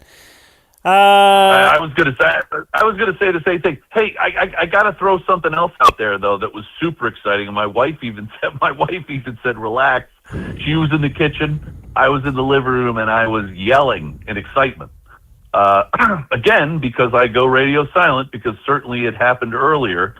But we talked a little bit about the luge, right? The tandem luge, which I found very odd. Have two dudes or two women on top of a luge. And then I believe the last time we spoke about the skeleton where you're going head first. I find that to be absolutely absolutely nutty. How about the skeleton champ was from Great Britain? That seems odd, doesn't it? I don't know. Why? Why would that be odd? Well, I mean, do you typically equate Great Britain with snow and Winter Olympic type stuff? Yeah, I guess that's true. Right? Yeah, why aren't they good at? They're not good at Norway- hockey, right? You never think of them as they don't play hockey, really. I mean, I think of that as a cold country, but do they not get snow ever? I don't know. It's very rare, but yes, they do get snow, but it's not. It's not. I wouldn't call it a snowy country. I mean, if you know, is Jake? You're not a soccer guy, Jake, right? Not necessarily. No, I'm not anti like Dan, but I'm not soccer. I get it. No. But think about it, Premier, right? Premier League is during the winter, and you know they're not playing in tons of snow. I mean, are there flurries once in a while? Yes. So look, the bottom line is, to me, I would not think that that Great Britain would have a skeleton champion, but my boy Matt Weston on his final run made a 0.47 seconds. Unbelievable in the skeleton, right? So. Again, I found that interesting. I am watching skeleton because I do actually enjoy it, even though we didn't really have a U.S. guy who was high up. One of the commentators for skeleton, luge, and the bob, I always called it bob sled, but sometimes people are calling it bob sleigh, which just doesn't make any sense to me. But there is a commentator. Do you know who Lee Diffie is? With a D? You ever heard of that guy? No. Diffie. Diffy. Go on. So it also interests me about who these commentators are, right? Like, what does the curling commentator do every other, for the 3 years? Diffy? Right? EY, Right. but yeah. Oh, EY. Diffy. He is the commentator, and he's an Aussie, right? Australian American, they call him, right? But he certainly has that Aussie accent. And as you know, Dan, I lived down under for a couple of years there, and I do love I love his accent. But the bottom line is some of his commentary is just so cheesy, but that's what makes it so great to me, right? Like, he's really trying to go fast on this one. I'm like, of course he's trying to go fast. Well, what else would he be trying to do? So last night in the monobob, have you ever heard the term monobob? I had not. You know what a monobob is? I mean, I guess you could kind of guess. Sure. It's the one-person Go ahead bobsled? and guess. What's a monobob? Yeah, the one-person bobsled. The regular bobsled? Is it the... There you go. One person bobsled. It's like cis right? male? And it's like, I just thought... I didn't even know there was such a thing. I always thought it was the 2-man and the 4-man, right? But I think with women, they do the monobob. And there was a woman, the U.S. is actually really good at it. Last Olympics, Kaylee Humphreys, I think her name was, she won the gold in the monobob. And so there is another woman, Elena, what's her name? Myers. I'm looking at it. Yes, Elena Myers-Taylor, okay? So she has never won the gold, but both she and this Humphreys gal are superstars in bobsled, right? And she had never won the gold. She won the gold by 0.04 seconds over the reigning gold medalist from Germany, tying her with, Jake, of course, one of your favorite speed skaters of all time, Bonnie Blair. Of course. So tying her with speed skater Bonnie Blair as the most decorated female Olympian. Look How at cool is that? 41-year-old mother of two. How great is that? And by 0.04 seconds, and I'm sitting there watching it like, there's no way this German isn't going to beat her. But the German had a bad turn 7, Jake. Bad turn 7. That'll get you. And you know how much that'll get you. That'll eat you right up, that turn 7. And of course, Lee Diffie was on the call, dude, and he was going ballistic. Let's find that. It was just so great. It was so great. I wanted to make sure. Speaking of trivia, right, with the Bonnie Blair most decorated female Olympian prior to Elena in the monobob last night, I wrote down that they had this stat come up on the TV, and boy, I wrote it down somewhere. Where did I write it down? Okay, so the most medals. I can't find it, but I'm going to go by memory here, which is tough, right? Because that Alzheimer's starting to catch up with me. The most medals in either Olympics. Okay. Here it is. So this guy is called Claybo or something, and he's he's the king. He's the Tom Brady. He's the LeBron of cross country skiing. Okay. So he has the second most golds ever in either Olympics. Okay. And that's 9. All right. So 9 gold medals is the second most in either Olympics, winter or summer. Who has the most? And what is the number? I don't like number guessing games, but there's no way we know. Okay, how about who has the most? We'll throw it out that way. Who has the most? The swimmer, Michael Phelps. I will. Who said Michael Phelps? Give that guy the Cupid doll. Way to go. Yeah, we do sports, Michael bro. Phelps has no big deal. Sports guys. How many sports guys? How many is it? Did you look it up? How many is it? No, I just I'm know gonna say it's 11. more than that chick. No, I thought the producer had thrown that out. Who said Michael Phelps? We both did. We all did. Proving that I it was an didn't hear that. easy question. It was not a good trivia question. We all knew it. Well, okay. Well, But at least we got to it quickly. So, how about hold on. Part B? I got 2 questions for you G. before we let you go. 2 questions. When do the Olympics end? February 22nd, closing ceremonies. Sunday. Okay, then we'll have to have you on next week for a wrap-up, okay? So write some better notes. Sad day. The last Better notes? Are you kidding me? That was heat. I am kidding you. So, and the other question is, how is Costco? Are we locked up for the next 12 months? My God, it's my favorite place, dude. Totally my favorite place. I was telling these guys you'll drive 45 minutes away to get to Costco.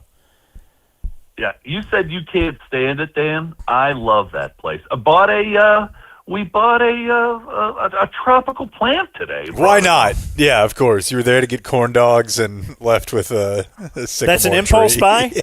Is a huge tree? At Costco, yeah.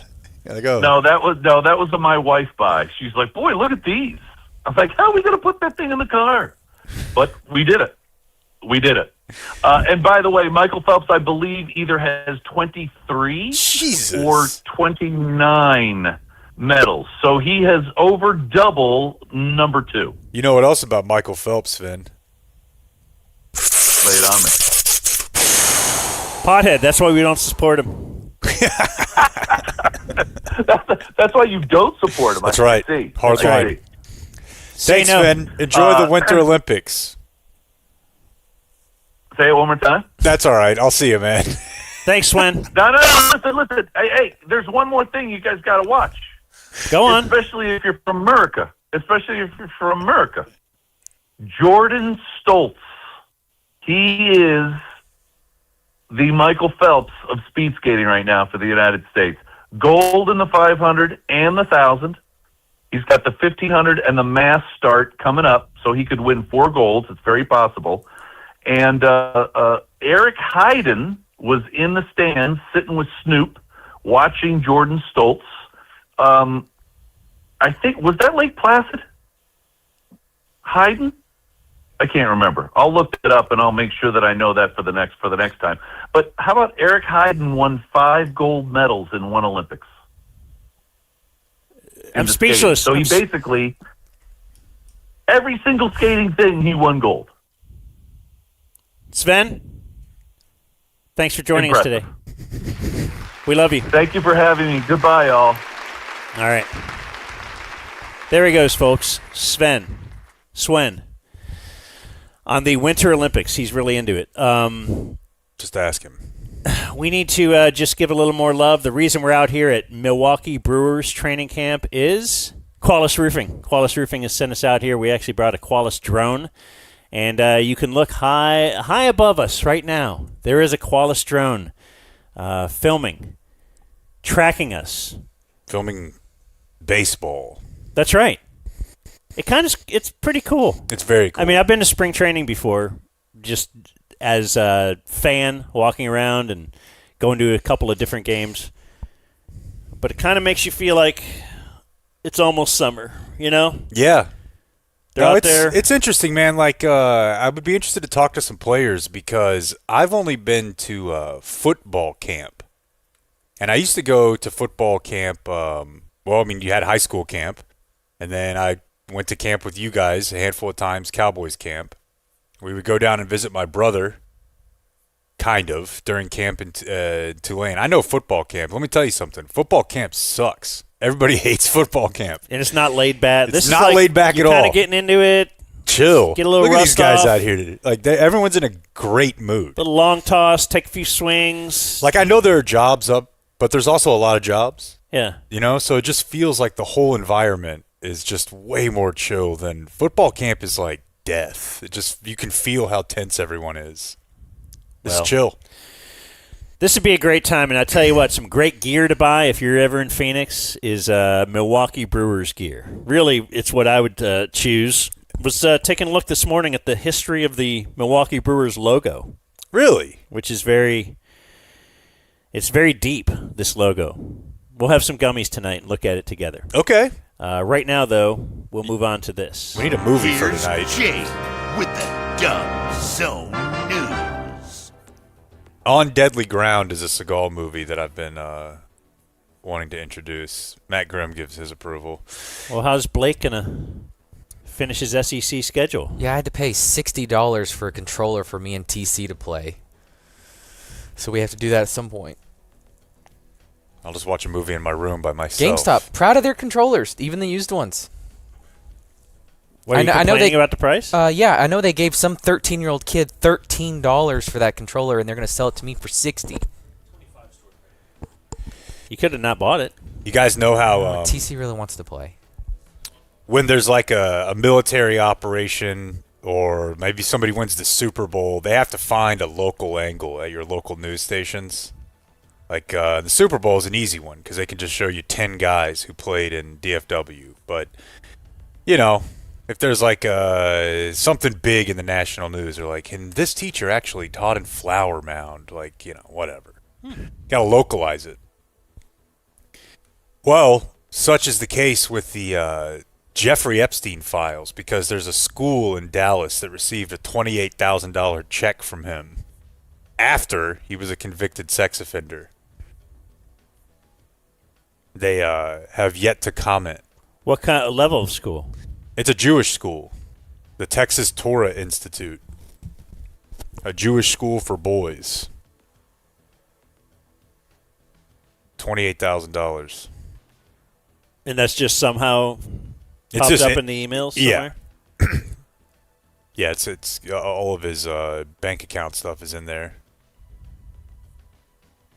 So is there a chance, though, like, they don't, it was just like he just is donating to a Jewish school, like, or is it definitely mean there is some nefarious stuff going on, or? No, I don't think it means that. And isn't that the weird thing with this, like a lot of all these Epstein emails, someone emailed him that didn't like tagging underage kids, right? Underage girls. Yeah. But if you're just on the Epstein email list, now it's like, oh, okay. It's a weird bit. The whole thing's... It's a very weird bit. Speaking of, I got an email from my kid's daycare this morning about Picture Day. Got canceled? What do you got? Read me the email. Do you know about this, Dan? The daycare that my kid goes to is aware of the current rumors surrounding LifeTouch, the school photo provider we contract for student pictures. We appreciate the families who have reached out to share their concerns and take all inquiries seriously.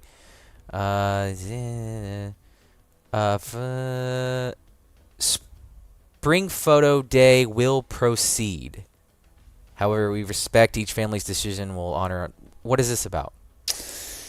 This is about. I've been prepared for this question. If you want. Yeah. So Have at it. The company LifeTouch is owned in some orders up by Les Wexner, who is. No, this is the latter day Wexner. After the 2009 plea deal, Wexner was out. And then you'd say, well, Jeffrey Epstein kept on being a billionaire after that. What happened? A guy named Leon Black. There you go, Leon. I always confused $58 million for tax advice. I always confused the two. Leon was the founder of a hedge fund that they conducted a full investigation into whether or not Leon Black ever did anything wrong with this. And on the same day, they announced the investigation cleared him of wrongdoing and that he was leaving the firm forever. So if you can kind of maybe see that one of those statements might not be true. And yeah, he's a hedge fund guy, so he owns everything. Right. So the idea that, I mean, like, I get we should definitely, if they're taking pictures of kids as a company, do all due diligence, but this guy's never heard of LifeTouch. He just sucks up the profits because this is what these people do. But you've got the backdrop of... Weird name of a company to... Yeah, you don't want to be associated with. It's like... Yeah. Why isn't it? Yeah. Yeah, well, I think you probably also, as a suspected pedophile, don't want to be associated with a mass image harvesting program either, even if it were called something less pedo-y than LifeTouch. Maybe you could just call it the non-pedophile school photo company. You got to change then one or the other. Would know. You have to change one or the other. At the bottom of the email, they do attach a statement from the CEO of LifeTouch. Yeah, he's very much... We're not in the files. We don't know anything about the files. Frank and Always Sunny. Yeah. I'll be over here. Don't love the kids. Totally non-sexual way. The first line, as the CEO of LifeTouch, and more importantly, a father of 5 school-age children. Yeah, that's very important. And then in the middle, in bold, LifeTouch is not named in the Epstein files. Oh. This is great. LifeTouch actually has a form you can fill out if you want to get your kid's photo scraped. Really? Yeah. Huh. This is funny. I mean, it's without a doubt just Facebook moms run rampant. Like, there's nothing here, but it's also, if it causes a little bit of controversy, I'm all about it. Speaking of controversy, talk about your all-time backfires. A handful of people were in a meeting room about 2 weeks ago at the headquarters of Ring.com, and boy, they thought they really had things figured out. Big Super Bowl commercial about the launch. People love this. You can find your dog. People loves? Finding dogs. What they is the love dogs. And if they lose them, that's terrible. Yeah, and so let's now try to convince the world that there's actually an epidemic of lost dogs. That you actually, like I said the day after, this is like the Snuggie commercial, where they show a lady laying there with a regular blanket, and she's like, I can't. Oh, but look at you with a Snuggie. Like, what is there this lost dog problem? I don't think there is. No, it was a little too on the nose. So the thing that they were advertising, Search Party, it's a Ring partnership with Flock, which if you read any story about, like if they find Savannah Guthrie's mom, I promise you Flock will be involved. It's these cameras that police departments are opting into, they're everywhere. They're on the freeway, they're on traffic lights, they're everywhere. So you opt into Flock? You don't, but your city or police department can. Okay, so if they have... But I'm just saying, can a regular person say, I've got security cameras outside my house, and I want to make sure I'm doing my part? That's what this Ring partnership was supposed to facilitate. They say that they are scrapping that idea after the ad. It's actually been something that they've been doing since the fall, but now they're saying... I wonder if all this is good or bad for Ring in the long run. Or neutral, Well, the other thing too was the other 'Cause I've day they loved said my- that ring is great. I love it. How else would we get Fahey? Well, that was a just different camera. That was actually just a surveillance. It was a much more expensive camera setup that I have around my house. But like getting the Ring doorbell one is very, very cool because you can talk back and forth. And dude, I'm so weird. I know that there are people who like let the delivery guy in, right? Like, I just put it inside. Oh yeah, no, because you can get those. Yeah, we used to have the one. Schlage electric lock as well. Yeah, hey, put the package right in there. There you No go. way. Wait, where are you going?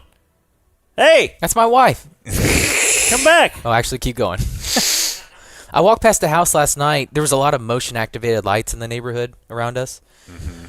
Walked past the house, and the light turned on, and then a voice recording came on and said, "Hello, you are being recorded." Kind of pissed me off. Yeah, my It made me want to do something. I know. My mom and stepdad got that down at their house at the beach because it's a public beach. The voice thing? Oh yeah, people would get on their property and be like, "You're being watched." I don't know. It's funny to me. Let's see. I had a couple local stories I wanted to make sure I got to. Oh, I don't know. This is sort of local, but the search continues, as we've said, for Savannah Guthrie of the Today Show's mother. The local news is leading with this at night and in the morning here in Phoenix. The news last night was that her family had all been cleared. That the spouses, the sisters, all the family members. But I saw this story out of Houston of a woman who decided she just wanted to help out. I think if you pull me up, Blake, maybe it'll work. And today, an acclaimed Houston crime sketch artist has released a sketch in the Guthrie case. Ron Trevino is in the newsroom with the story. And Ron, why did she decide to do this? Because she felt like she had to. This sketch has not been requested by any law enforcement. Wait a second. We're going to proceed, but basically we just have a retired sketch artist. She saw the image of the guy in a ski mask and was like, you know what the world needs? Me to solve this crime. So but they keep pointing can you out play the beginning? No one has asked for this. Because what did they talk to? They called her an acclaimed Houston crime sketch artist. Yeah. Houston Bay. I don't. Not pretty niche. Let's not be crazy. But right. in Houston, though, this person. And today, an acclaimed Houston crime sketch artist has released a sketch in the Guthrie case. Ron Trevino is in the newsroom with the story. And Ron, why did she decide to do this? Because she felt like she had to. This sketch has not been requested by any law enforcement. It's not an official sketch of a suspect, but Houston forensic artist Lois Gibson decided to do it on her own. We've interviewed her before about helping law enforcement in the past. She says she's basing this sketch on the masked person seen on that doorbell camera at Guthrie's home. The image is released by the FBI that shows someone in a ski mask, the person who appears to be tampering with the camera at the front door. Obviously, she only had the eyes, lips, and mustache to go on, but she decided to give it a shot. So you just felt compelled to do this? I couldn't stop myself. Okay, yeah, you get the a little bit of a self-importance disease. So she took a crack at a sketch. Do you guys remember a local news anchor who was on CBS? This is in the era when I was watching a lot of news with my grandfather at the nursing home. Do you guys remember a woman named Kaylee O'Kelly? Look her up. She's in Arizona now, right? Oh, yeah. Wasn't her last name different? Maybe at some point. Am I high? Okay. But her name is Kaylee O'Kelly, and she does, yeah. You see her? Yeah. Big fan. Grandpa was a big fan, too. Yeah. She greeted me this morning on ABC 15 here in Arizona. Nice. So shout out to her for... Want to book her? I'd love to book her. I also I heard an ear eater this morning, so I had to pull the audio. Phoenix, a lot like LA, but one level down. So you get a lot of the same type of looking women. A little leathery. But maybe just one grade below. Here's the weather lady from this morning. Right, let's get over to Crystal. She is tracking the latest on this Fox 10 weather alert on this Tuesday, and definitely want to see that snow up in the high country. We need it. We do, guys. Our snowpack for the season is so below average that Did you hear right out of the gate? We do, guys. We do, guys. Our snowpack for the season is so below average. They call it the high country. Did you guys know that? No. The area, I guess, like north of here, Sedona, where there's mountains right before, I guess, the reservation. I heard it on the news a lot, the high country. Is over Sunrise. It is no longer over Flagstaff. But we do have some snow that's rolling on by. Now, it's not as heavy as it was earlier in those overnight hours, but...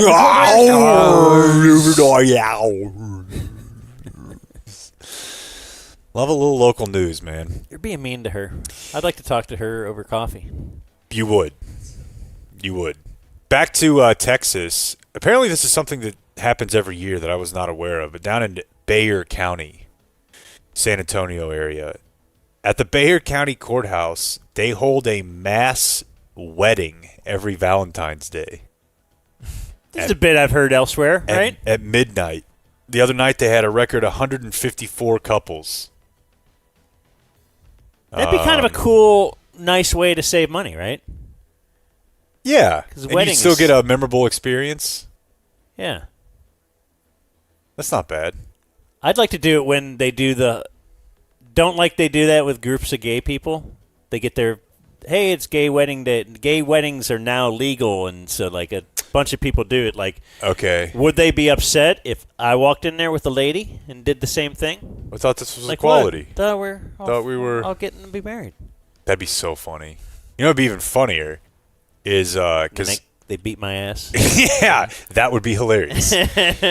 No, but just because of the the slippery slope we were told growing up here. But if you showed up with your toaster, I'm gonna marry my toaster. I was under the impression that if you guys are able to do this. I was listening to a show, a news right-wing talk show that's told me, yes, this is the first step, and it will lead to me marrying this toaster, so I thought I'd get it over with. Well, you guys are all doing this. It's because I want to consummate this relationship, and I'm very religious, and I will not do so unless we're married. Wild story, my last one from out here out of Flagstaff. This is the result of a police standoff. But this happened February 4th. There was a dude, domestic dispute. They go to his house. He gets on the roof of his house and eventually shoots 2 police officers in the police helicopter. Dang. Like straight GTA style. Had an AR on top of a house and was just, firing at people, including the helicopter, which crashed in the neighborhood. So they've got, this dude's just, I bet you there's also, the guy was a Marine. Uh-huh. Bet you there's also a lot of, former military out here. I don't know. Why is that? I don't know. But if you ask me if more people from the military retire or whatever in Arizona or Michigan or something, I think I'd take Arizona. Last night, I felt the appeal. Because it was cool? Just the whole, I don't know if it was the sunset or the early bird talking, but it was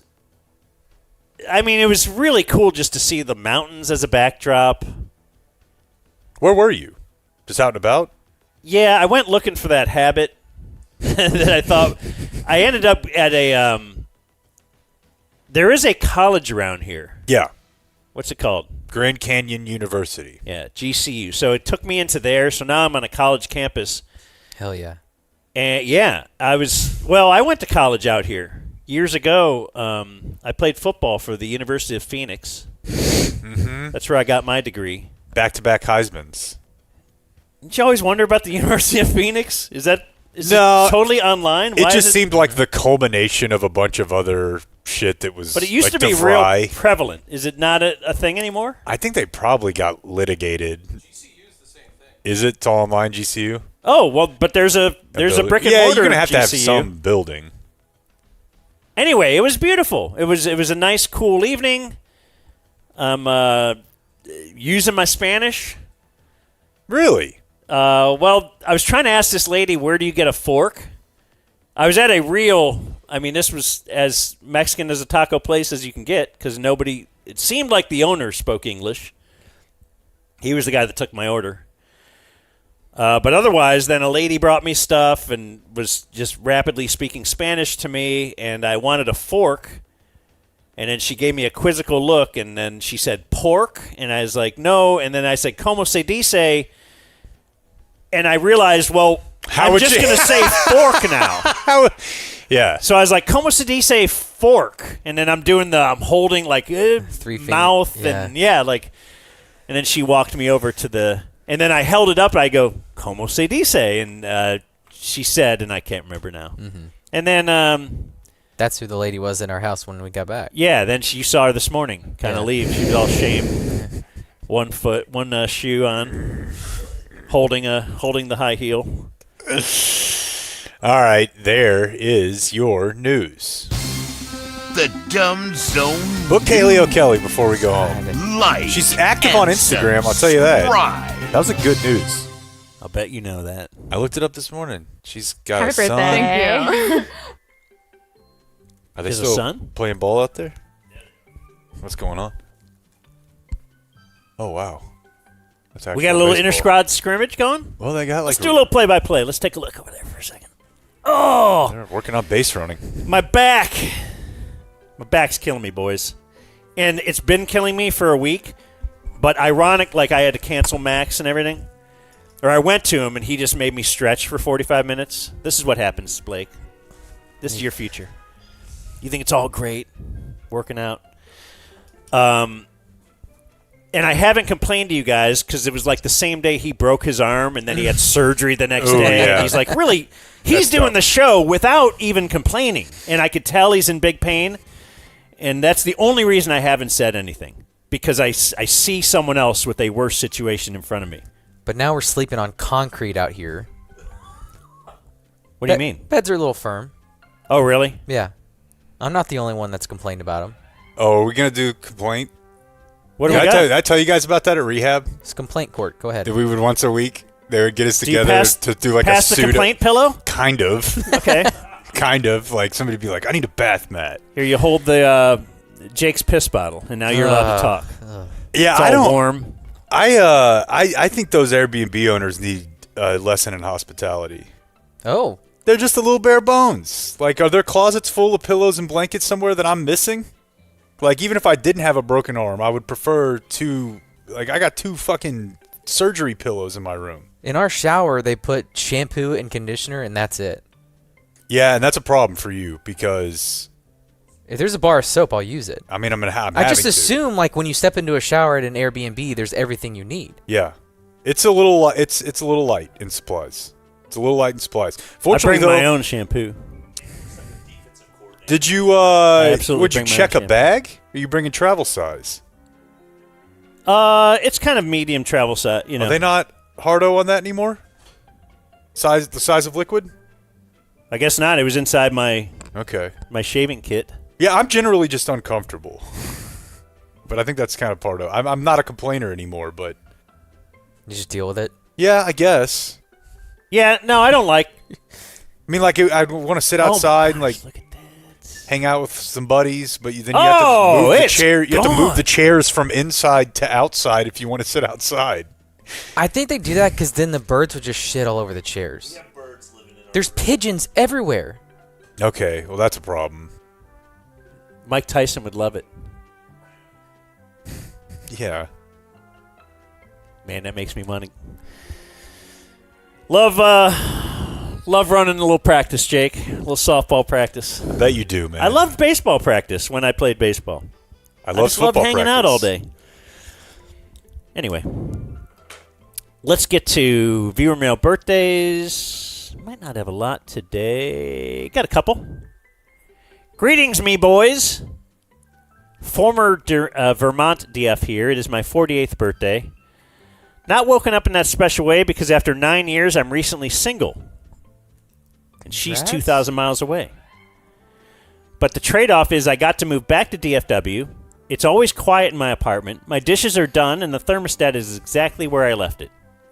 So I consider it a win. My leaders are Dan, who, like me, is finding out late in life that he's autistic. I really did, and it explains a lot. Blake's unwavering commitment to being anti-travel, yet willing to drive all over North Texas for high school sports and being forced to act as a non-paid taxi for Berline and his fiancée. And final two leaders, Jake's deep drive into Gmail and bringing all the conspiracies to life all at once, and proving that there is a lot more going on there than we think there is. All right. Hope to get to a PLE, meet you in a totally non-gay way. Well, I want the gay way. Punt on third down, just to confuse your opponent and sell the team. That's from Andrew, who is back from Vermont. And I have Father Dan. I am 32 today. My leaders are Philip Kingston, Paul Cusimano, and Good Hang with Amy Poehler. If you ever want to learn how to climb a rope, let me know. That's from Austin, who claims to be DF number 4. I wonder if they have ropes to climb out here. Would they set that up anywhere? For spring training? Probably not, right? Need a gym. I invited you yesterday. I haven't seen a climbing rope, though, since I was a kid. Like in a gymnasium where you would actually do They that. have them at like the tricked up CrossFit type places now. Dude, I can't go to the gym. checks. Blake was like, yeah, of course it does. Blake was like, why don't you just come get in the sauna? It'll be good for you. I'm like, dude, can you all not smell this? Oh, because you have a smelly cast? I put deodorant all the way around it today and like on my palm in case Christian Yelich showed up. Like, what is If I that? can start smelling it, I'll tell you, but I can't. Well, It's fine. I feel like one way to find out is if I go sit at 175 degrees for 25 minutes. How was the gym? Hot ass? There's no sauna. Okay, you're in Phoenix. Yeah. Should have thought ahead. No, it's kind of bare bones. Did you want me to come and spot you? If you want to come ride the bike, I wouldn't mind some company. And you're looking around the room and you're like, okay, I think you're my best option. Yes. Yeah. All right. Oh, look at how low We can that do it audio again. is. Let's do that again. 3, 2, 1. We have some adoptable pets in Phoenix. Meet Howie. Oh, wait, we did the news. The Arizona Humane Society is seeking Wallace a Roofing forever home presents for this rescue Labrador. On this day in history. Yes, thank you, Wallace, for sending us out here to Milwaukee Brewers Spring Training. Well, the weather is nice, but are you guys aware? I'm going to get me a Brewers sweatshirt, I think, after the show. They got some cool stuff. They do have a good gear shop. You know their logo, it's an M and a B. It sounds like we're going to learn Brewers. more about that. But that M and B forms a mitt. A glove. Isn't that amazing? I think I was 30 when I figured that out. Oh, I watched the Brewers my whole life. Yeah. And yes, I don't think I knew that until I moved here. And they were, of course, American League East bunkmates with the Cleveland Indians growing up. American. You never knew them as an American League team? No. Really? No. Yeah, I was kind of jealous. Like, oh, they get to move over there and do the pitcher hitting. That'd be so cool. Yeah. That's right, folks. Boy, must have been one of the only kids in America who is like, boy, I wish we were in the National League. Yeah, I thought it'd be great. You know, you get the double. Think of the strategy, dude. The double switch. Yeah. I grew up like wishing I had Execute seen that. Like, would you rather see a cycle or a double switch? Like, I don't know. Switch. A perfect game or a double switch? Like, I've never seen the double switch. So what day is today? February 17th. Tuesday. On this day in 1801, the U.S. House of Representatives broke an electoral tie between Thomas Jefferson and Aaron Burr. So they're both trying to be president. Okay. So Jefferson becomes president, and they make Burr the vice president. And I just thought, that'd be a cool system to bring back. Yeah. Vice President Hillary Clinton with Donald Trump. Oh, yeah. And then, let's just say there is a would-be assassin. All right, I'm fiercely blue. I can't stand Trump. I want to put Hillary in power. Like, do you do that? Like, I don't know. It just seems all. Maybe Well, that's I why think they you stopped just identified it. the problem. Is that why they stopped it? Yeah, I mean, I imagine. Because of the Steffi Graf stabber, the guy that stabbed Monica Seles, and that his goal was to make Steffi Graf higher in the rankings, and it worked. Yeah. Okay, I just talked that out. Well, no, and they used to try to sell it to you in like civics and elementary of like how that was a better world. You know? Yeah, because now they have to get work along. together. Like, oh, I'm sure they did. Yeah. I'm sure they did. Well, they did that growing up. You heard, the house and the whatever. I mean, I saw a little singing cartoon tell me that keeps it all in balance. So if you have a presidential thing, well, all these guys, they could keep him in check and vice versa. And, what if they all just do the... You want it to be one way. I don't know. But it's the other way. I like the way... It's different now. If, like Trump or whatever, mad that they stopped or started telling you the truth, like, hey, actually Columbus was like just beheading people and stealing everything, and like they're upset about that. Like, shouldn't it be then the way they taught little kid me? I'll agree with the little kid me of Columbus was great, and here's a statue and showing having a day. But then actually do the way the government was taught to us too, right? That there are checks and balances and they work together. Yeah. But little kid me was taught all these idyllic things that, this is we're a melting pot and we all get together and this and that. And so pick the good or the bad. like which one? Yeah. Because I'll believe all the other BS. I'll believe Abner Doubleday if you want me to. Don't. Dude, I will. Let's draw a line somewhere. Okay, all right. Alexander Cartwright. On this day in 1997, the biggest NBA trade, they say, in 25 years. So I'd have to do some math and try to figure out what the other one was. Would that be like Kareem? Kareem.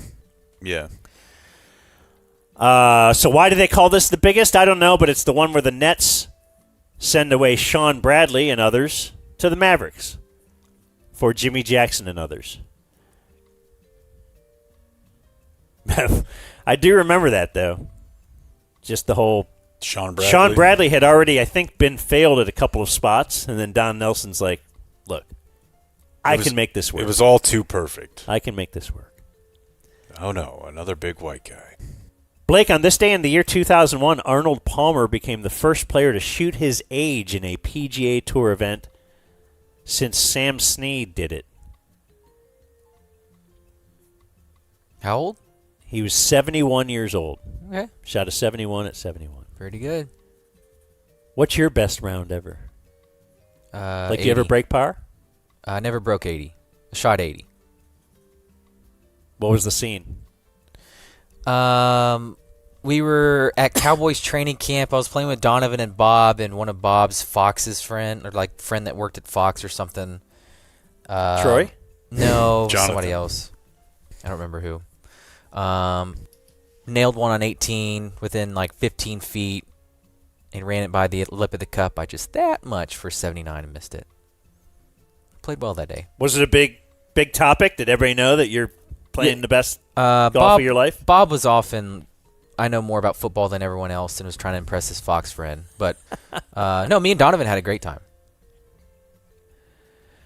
On this day in the year 2021, nearly 1.9 million utility customers in Texas still had no power. The power grid was failing us. And I think I didn't feel it at all. I was at Cash Soroy's house. Yeah. I think we provided very good coverage during that event. We had Dan Henry. We had an academic from the University of Houston. I think my wife was home with my daughter, and they were they would gather snow from outside to pour it in the toilet so that they could go to the bathroom and flush it. Whereas Dan was at Cash's house where the floors were heated. I think we got a seafood tower one night from a local restaurant. It was great. As a hypoallergenic dog designer. I might have taken an extra shower that night. Cuddles up just to after you. she told me that, I thought, boy, that sounds really cold. Just you describing that makes me kind of cold, even though they got the temperature up a little high here. I should go get a shower. I went and did a show at Dan's house when he wasn't there. When he was at Cash, staying at Cash's. It was a weird time. That's probably the closest I've ever felt to lawlessness. Just an extended period of time where none of the road laws mattered. It was just like, if you can get out here and get to where you need to go, good luck. That was insane, dude. And on this day in 2023, Angelo Cataldi signs off on his last show on WIP Radio in Philadelphia. So what do we have for February 17th, Dumb Zone history? The Open in 2021 was a lot about Dan staying at Cash's. Mike Soroy shaved Cash's head with Dan's bald guy razor while Cash played Call of Duty. And there were thousands without power. But that was the bit. It was weird, though. I was showing them my skull shaver. It's great if you're a bald. Yeah. Like, I would love to advertise for them. Just because it's so important to your life. Yeah, it's huge. It's great. I've bought them for my friends. Like, I've told people with hair, like I was telling TC the other day, you should shave all that hair off. He's got great hair, though. That's the point. I used to shave my head every summer when I had great hair because it's so fun to grow back. I once shaved TC's head. I remember that. It was one of the worst decisions I've ever made. So this was the week of the free... You remember that? Throw on the headset. Free what? Yeah, as one of the three people in the room, I can confirm Dan really, really, really didn't like that. What, shaving your head? Yeah, just because it was a lot of like full contact. Because I think that we imagined that I would be able to help a little more, but I had to have the boxing gloves on. This is at the fight night, so I'm in full boxing gloves. And he was going to fight at fight night. I was picturing it like the beginning of Full Metal Jacket or Stripes or some movie where you go to boot camp, and they always show they have this big razor and it's just over the head. And I was like, I'll do that. Yeah. And so I had a big razor thing, and so I go to TC's head and it's like, and it would shave like this much on, and I go. And then they get to hold, like, it was horrible. And yes, about 20 minutes into this, I'm like, got hair all over your hands. And I don't like to touch people, and not you, especially. I'm sure that I'm in a lower category than the average person for you. Well, any of you guys, anyone I know, I don't want to put my hands all over. Sure. Like, I would feel oddly better about if I didn't know you guys. Do you follow that? Sure. Does that make sense? Yeah. Does that mean you will shave the security guard on the way out? Possibly. But the point is, like, I'm like, we could have gone to Best Cuts, the Mail, whatever. For $20, I could have had this done in 5 minutes. Mm-hmm. It looked awful. It looked awful because the point was we were going to shave his head into a mohawk. A mohawk. Like for Taxi Driver. Did I just ruin a word with Dan? No, that's that's exactly yeah. Anyway. Wait, what were you just saying? During the 1:30 news. Oh, because I was showing. I just handed my razor to Cash Soroy or Mike, and then he started shaving his brother's head with it. These guys are really weird, like as far as.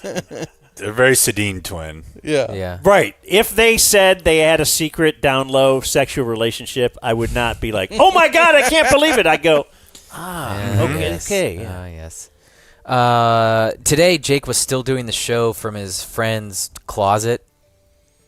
Farting it up. And then on this day, he spilled Topo Chico all over her blouses. Oh. And during the next segment, Dan had to call her to apologize. I remember that.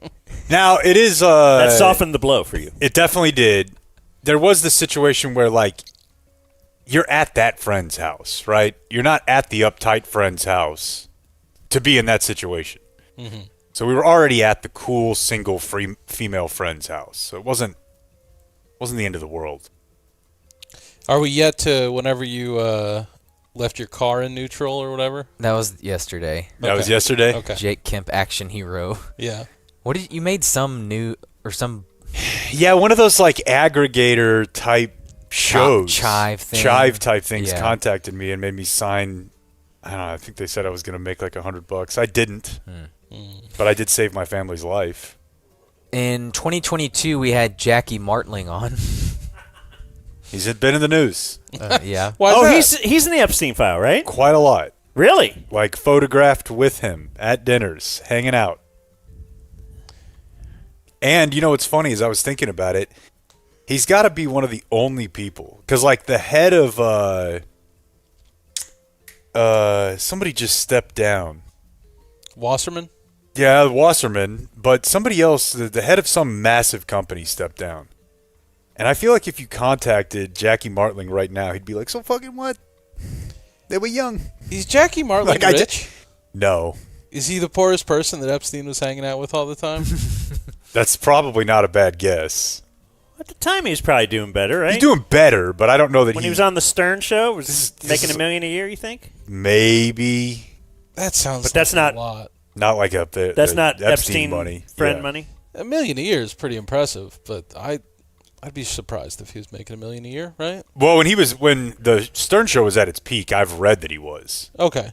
But that might have been before that. And then a possible WHL from 2023, which it's funny going back to these run sheets because we weren't calling it back then. I don't know what term we would use, but seeing these in history. Jake, do you remember who Christine Brennan is? Boy, I know that name. Yeah, me too. I know the Is name. she like a writer that...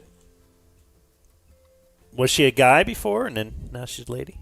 No. Okay. Give me a hint. There is a Christina. I'll read from her article here in Golf Week and see if you remember what this was about. Golf Week? Does that mean it's a tiger victim?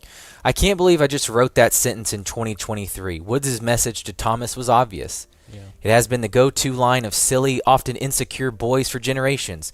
You play like a girl. Really, Tiger? This is when Tiger Woods handed Justin Thomas a tampon after outdriving him. Damn. That's gold. That is fantastic. And we're writing articles about how terrible that is? Yeah. Yeah. The misogyny.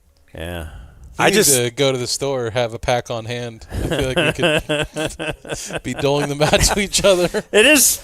I mean, think of the foresight. Yeah. For Tiger to say, Such you know good what? planning. I'm going to be fun guy now. Yeah. I'm going to bring a tampon out of the course in case somebody. I see where Christine pulls up Brennan's short. coming from, though. I mean, it is shocking to think of Tiger of doing anything that would like demean or belittle women. Yeah. So to see that from him it's such must a deep have been reservoir of respect for women. must have been shocking. Well, she does put in quotes, Tiger, the girl dad. Oh yeah, it can come back on you too. Well, you're not a girl dad. He has a boy. You can only be a true girl dad if you. He had a daughter. I think played sports. No, you're clearly correct.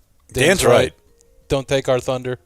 That's why they called Kobe a girl dad. Mm-hmm. If he had a boy, then he could have been happy and satisfied like This would've most been other dad. humans who have boys. That's why I mean. But he actually was a dad and was attentive to his kids and cared about them, despite the fact that they were only girls. He got the worst kind, and he still loved them. Right. And that's why we hold him up a little higher than a dad like Jake, who has I get a boy. it. I 100% get it. I know how much. Look, when you don't want the kid, right? And that's it's the much case tougher when than you my have a boy girl, came and it takes a along while. Yeah, It takes if a while ever. for you to want him. Yeah. Elsewhere, Michael Jordan is 63. You guys showed me an interesting video of Michael Jordan yesterday. It was all fair. We didn't feel that it needed. There's been some explanation. Yeah, the kid had like ice down his back. Not everything. Oh, did they say that? It looked like he was massaging That's a good to kid, know. like a 4-year-old's butt. Like, on the one hand, rich, powerful, unaccountable people do anything, but it's Michael Jordan. If he did just love grabbing young kids' butts, don't you think we'd know by now? I do. And Every don't bad you think thing we about kind him of look is the out. other way? Like, No, now you're saying something No. different. Oh. Than what he is. I thought we were all agreeing. I think there's probably like a weird. Yeah, did you see the shot against Utah? Like I think Dude, he held the thing. Right. There's different generations of dudes Didn't who push off. do more touching. Yeah. And don't think it's weird to like You love josh around touching. with a little kid. Yeah, but I wouldn't do it with a little kid. A lot of it is. I feel weird dapping up my soccer team. Like, you know?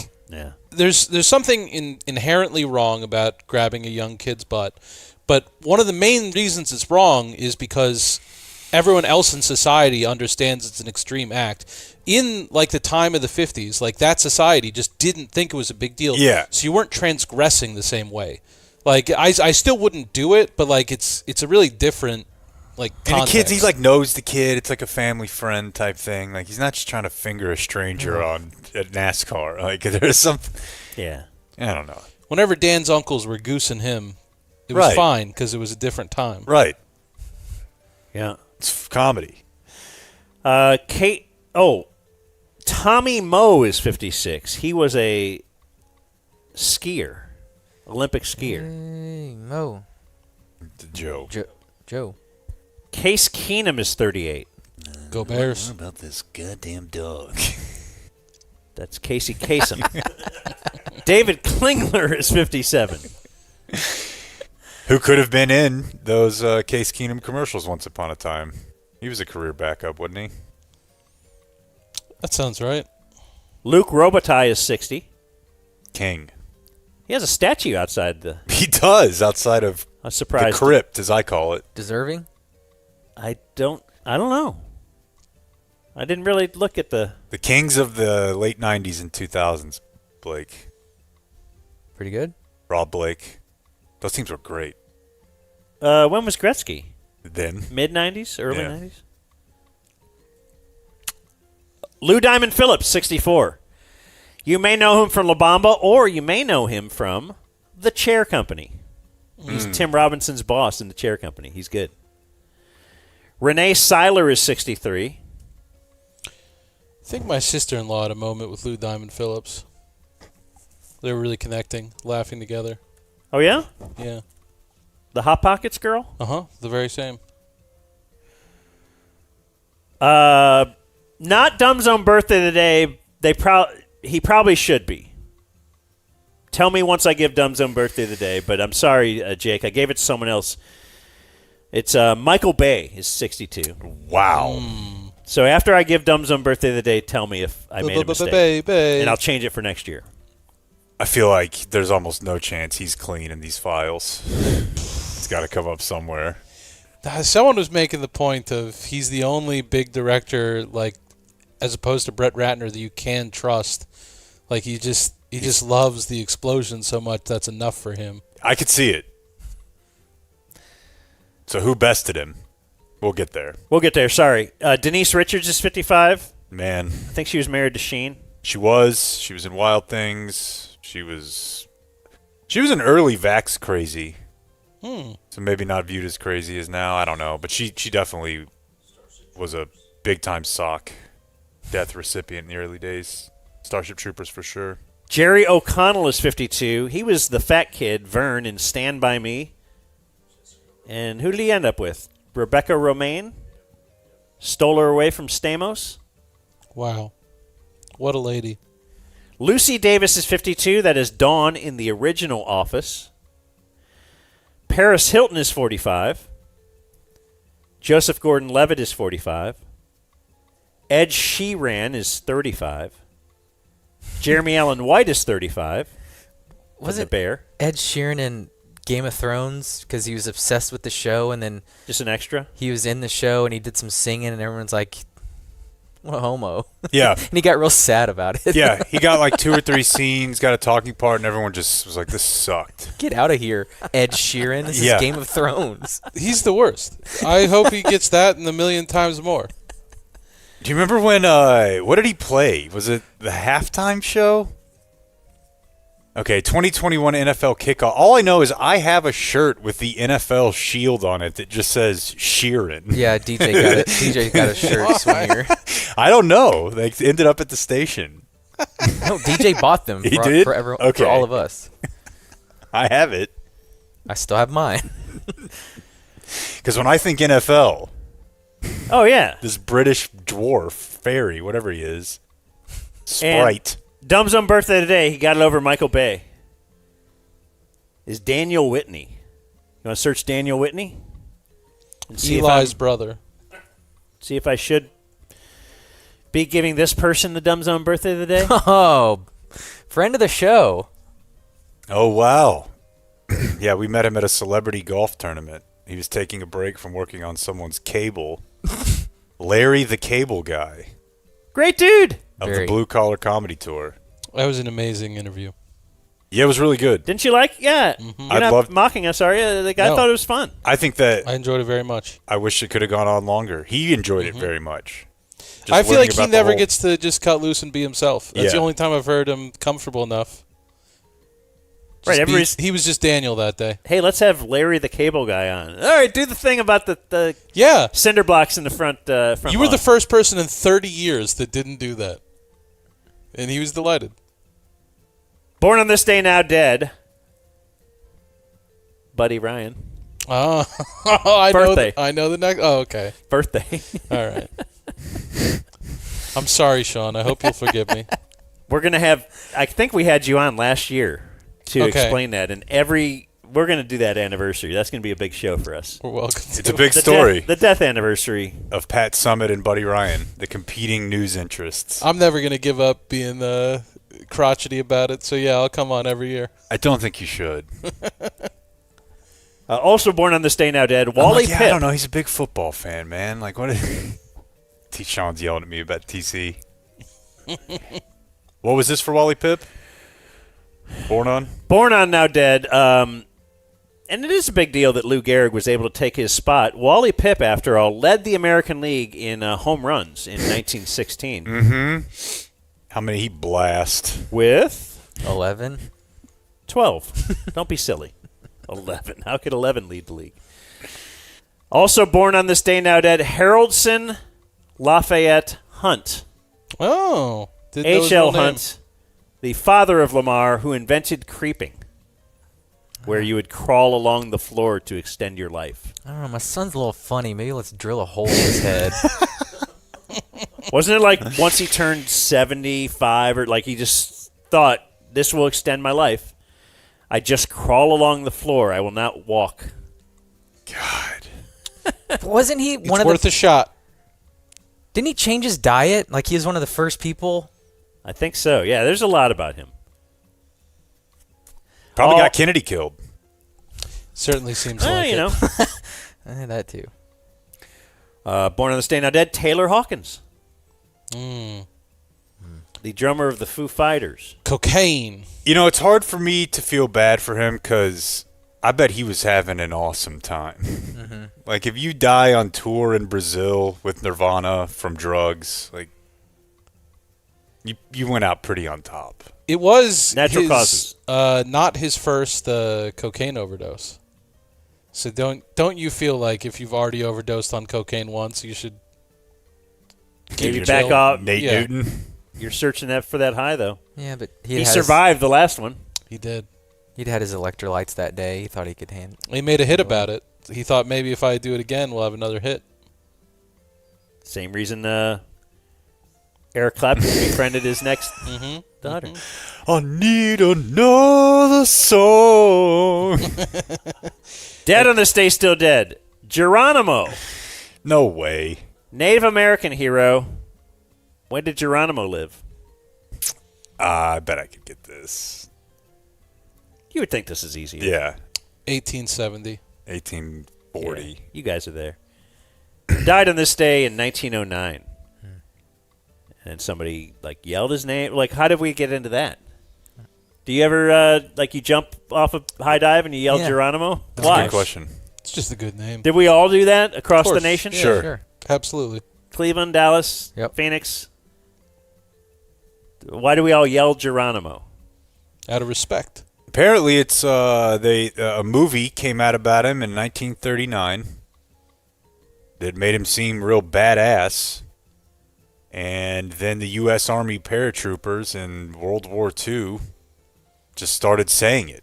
Nice. Wow. So he was like the Leroy Jenkins of... Basically, dude. The practice of parachuting from planes began a tradition of shouting Geronimo to show they had no fear of jumping out of an airplane. Other Native American-based traditions were also adopted in World War II. Okay, what such are as those? mohawk haircuts, face paint, and sporting spears on their unit patches. boys, that fucking rules. We went into World War II getting in touch with our native roots. Absolutely, because they'd all been dead. We'd killed them long enough ago that they were kind of... But that's awesome, though. You're like, look, what do we got? Let's paint our faces. So they were like, it wasn't the uniforms that had them lose. Right. Because we're going to kind of wear the same thing. We'll take those. I wonder That's if... cool. I'm sure that Quentin Tarantino probably was somewhat aware of that, because they play up the Apache stuff in Inglourious Bastards. Yeah. The Aldo the Apache. Nice time. Also dead on this day, still dead, Mindy McCready. I think she came up to the station with Roger Clemens once. The country music hero. Why? Wasn't she accusing Roger Clemens of something? Well, I think they were dating when she was way too young. Oh, okay. But I'm pretty sure she was with him when he came up to the ticket one day. Damn. Yeah. Just like I think Tory Hunter was dating Matt Kemp. No. Close.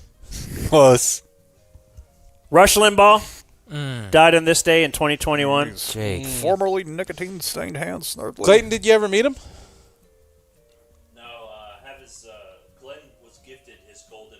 Yeah, that's right. Ah, the golden mic. His mic was... What does that mean? He used to reference it all the time. He used, I presume, I never listened to his show, but he used a golden microphone, and whenever he was done with it, he gave it to Glenn Beck, who... Was it... I think that he busted it out for whenever Charlie Kirk died, and he went on the Charlie Kirk show, Glenn Beck, he's like, I'm going to use my special Rush golden mic today. That's amazing. His producer. Shortly. And dead on this day today, Jesse Jackson. Kiss it. What's that mean? The South Park episode. When Randy says the N-word, has to apologize to Jesse Jackson. People who annoy you. Apologize. I don't know if I can say it. In order to atone for his sins, all he had to do was kiss Jesse Jackson's ass. And that's what happened on this day in history. I'm telling you guys right now that had they not domed Martin Luther King, he would have turned into a character that you saw in South Park, and you'd be laughing about him on the day that he died when he was 80 or something. Yeah. Like, oh, remember all that weird shit MLK did? He'd have been in cartoons, Celebrity Deathmatch. We would have one less holiday? Yes, absolutely. Epstein files. That's how this stuff works. There's no doubt. MLK's in the Epstein files. There's no doubt if he lives. He was on the trajectory. Yeah. Don't you think that there should be some kind of prize for being killed young? Like, of course he got it. Him and Bobby Phils. He would have traded it for another 40 years with his family. Adios, mofo. We gotta go before this becomes a zoo. Thank you for watching my video. Subscribe and type for my name if you want to watch more of my videos. Yes, folks, Game 1 of the World Series will be played tonight. The Brewers and the Cardinals should be quite the fight. The Fall Classic is baseball's final fling, with several guys going after a World Series ring. It's the Battle of Beer Towns between Bush and Miller, and it's like an ugly contest between Yasser Arafat and Phyllis Diller. It's the best of 7. Come on, Brewers, let's win 4. Let's go Ogilvy, Gantner, Thomas, and more. Or could it be the Cardinals who play real well, behind Smith, Hernandez, and Oberkfell? The Cardinals' pitching staff has been impressive, without doubt. But regardless of that, the Brewers are going to hit some out. So let's play long ball, Molly, Yount, and Coop, and send those Cardinals for a loop. We've got Vuk, Caldwell, and Sutton. He's our top dog. And with that kind of staff, goodbye, Herzog. If there's trouble brewing, Harvey can call on Pete Ladd. Or McClure, Slayton, and Moose. They sure aren't bad. Let those fleet-footed Cardinals run, because Simmons is ready to cut them down with his gun. Our designated hitters are Money and Howell. The Cardinals should just throw in the towel. And off the bench, there's Brohard, Scooby, and Edwards. Looks like trouble for those St. Louis Redbirds. Just make sure the Brewers are ahead if you're a rooter, because of a guy we know as Bruce Sutter. We made Weaver's Orioles disappear and Mock's Angels are out of here, so it's time for the Cardinals to become our prey, because this year's Selig, Dalton, and the Brewers are going all the way. Just one more thing before I finish this piece of prose. 3 words you all should know, and they are, go, Brewers, go! Stomp your feet, clap your hands, you're part of the team sitting in the stands. Come see what's brewing.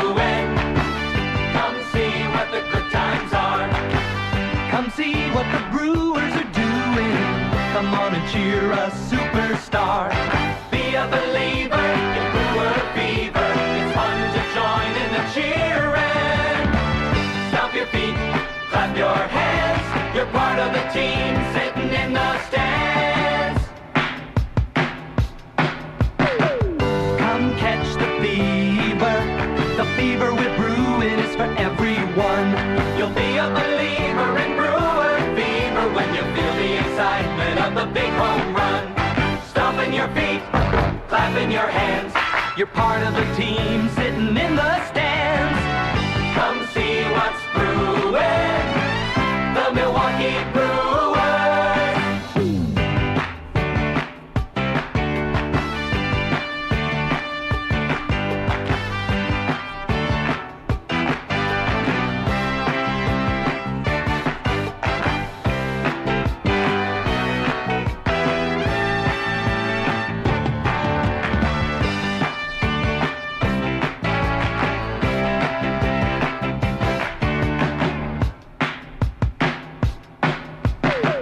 Come catch the fever. The fever with Bruin is for everyone. You'll be a believer in Brewer fever when you feel the excitement of the big home run. Stomping your feet, clapping your hands. You're part of the team sitting in the stands.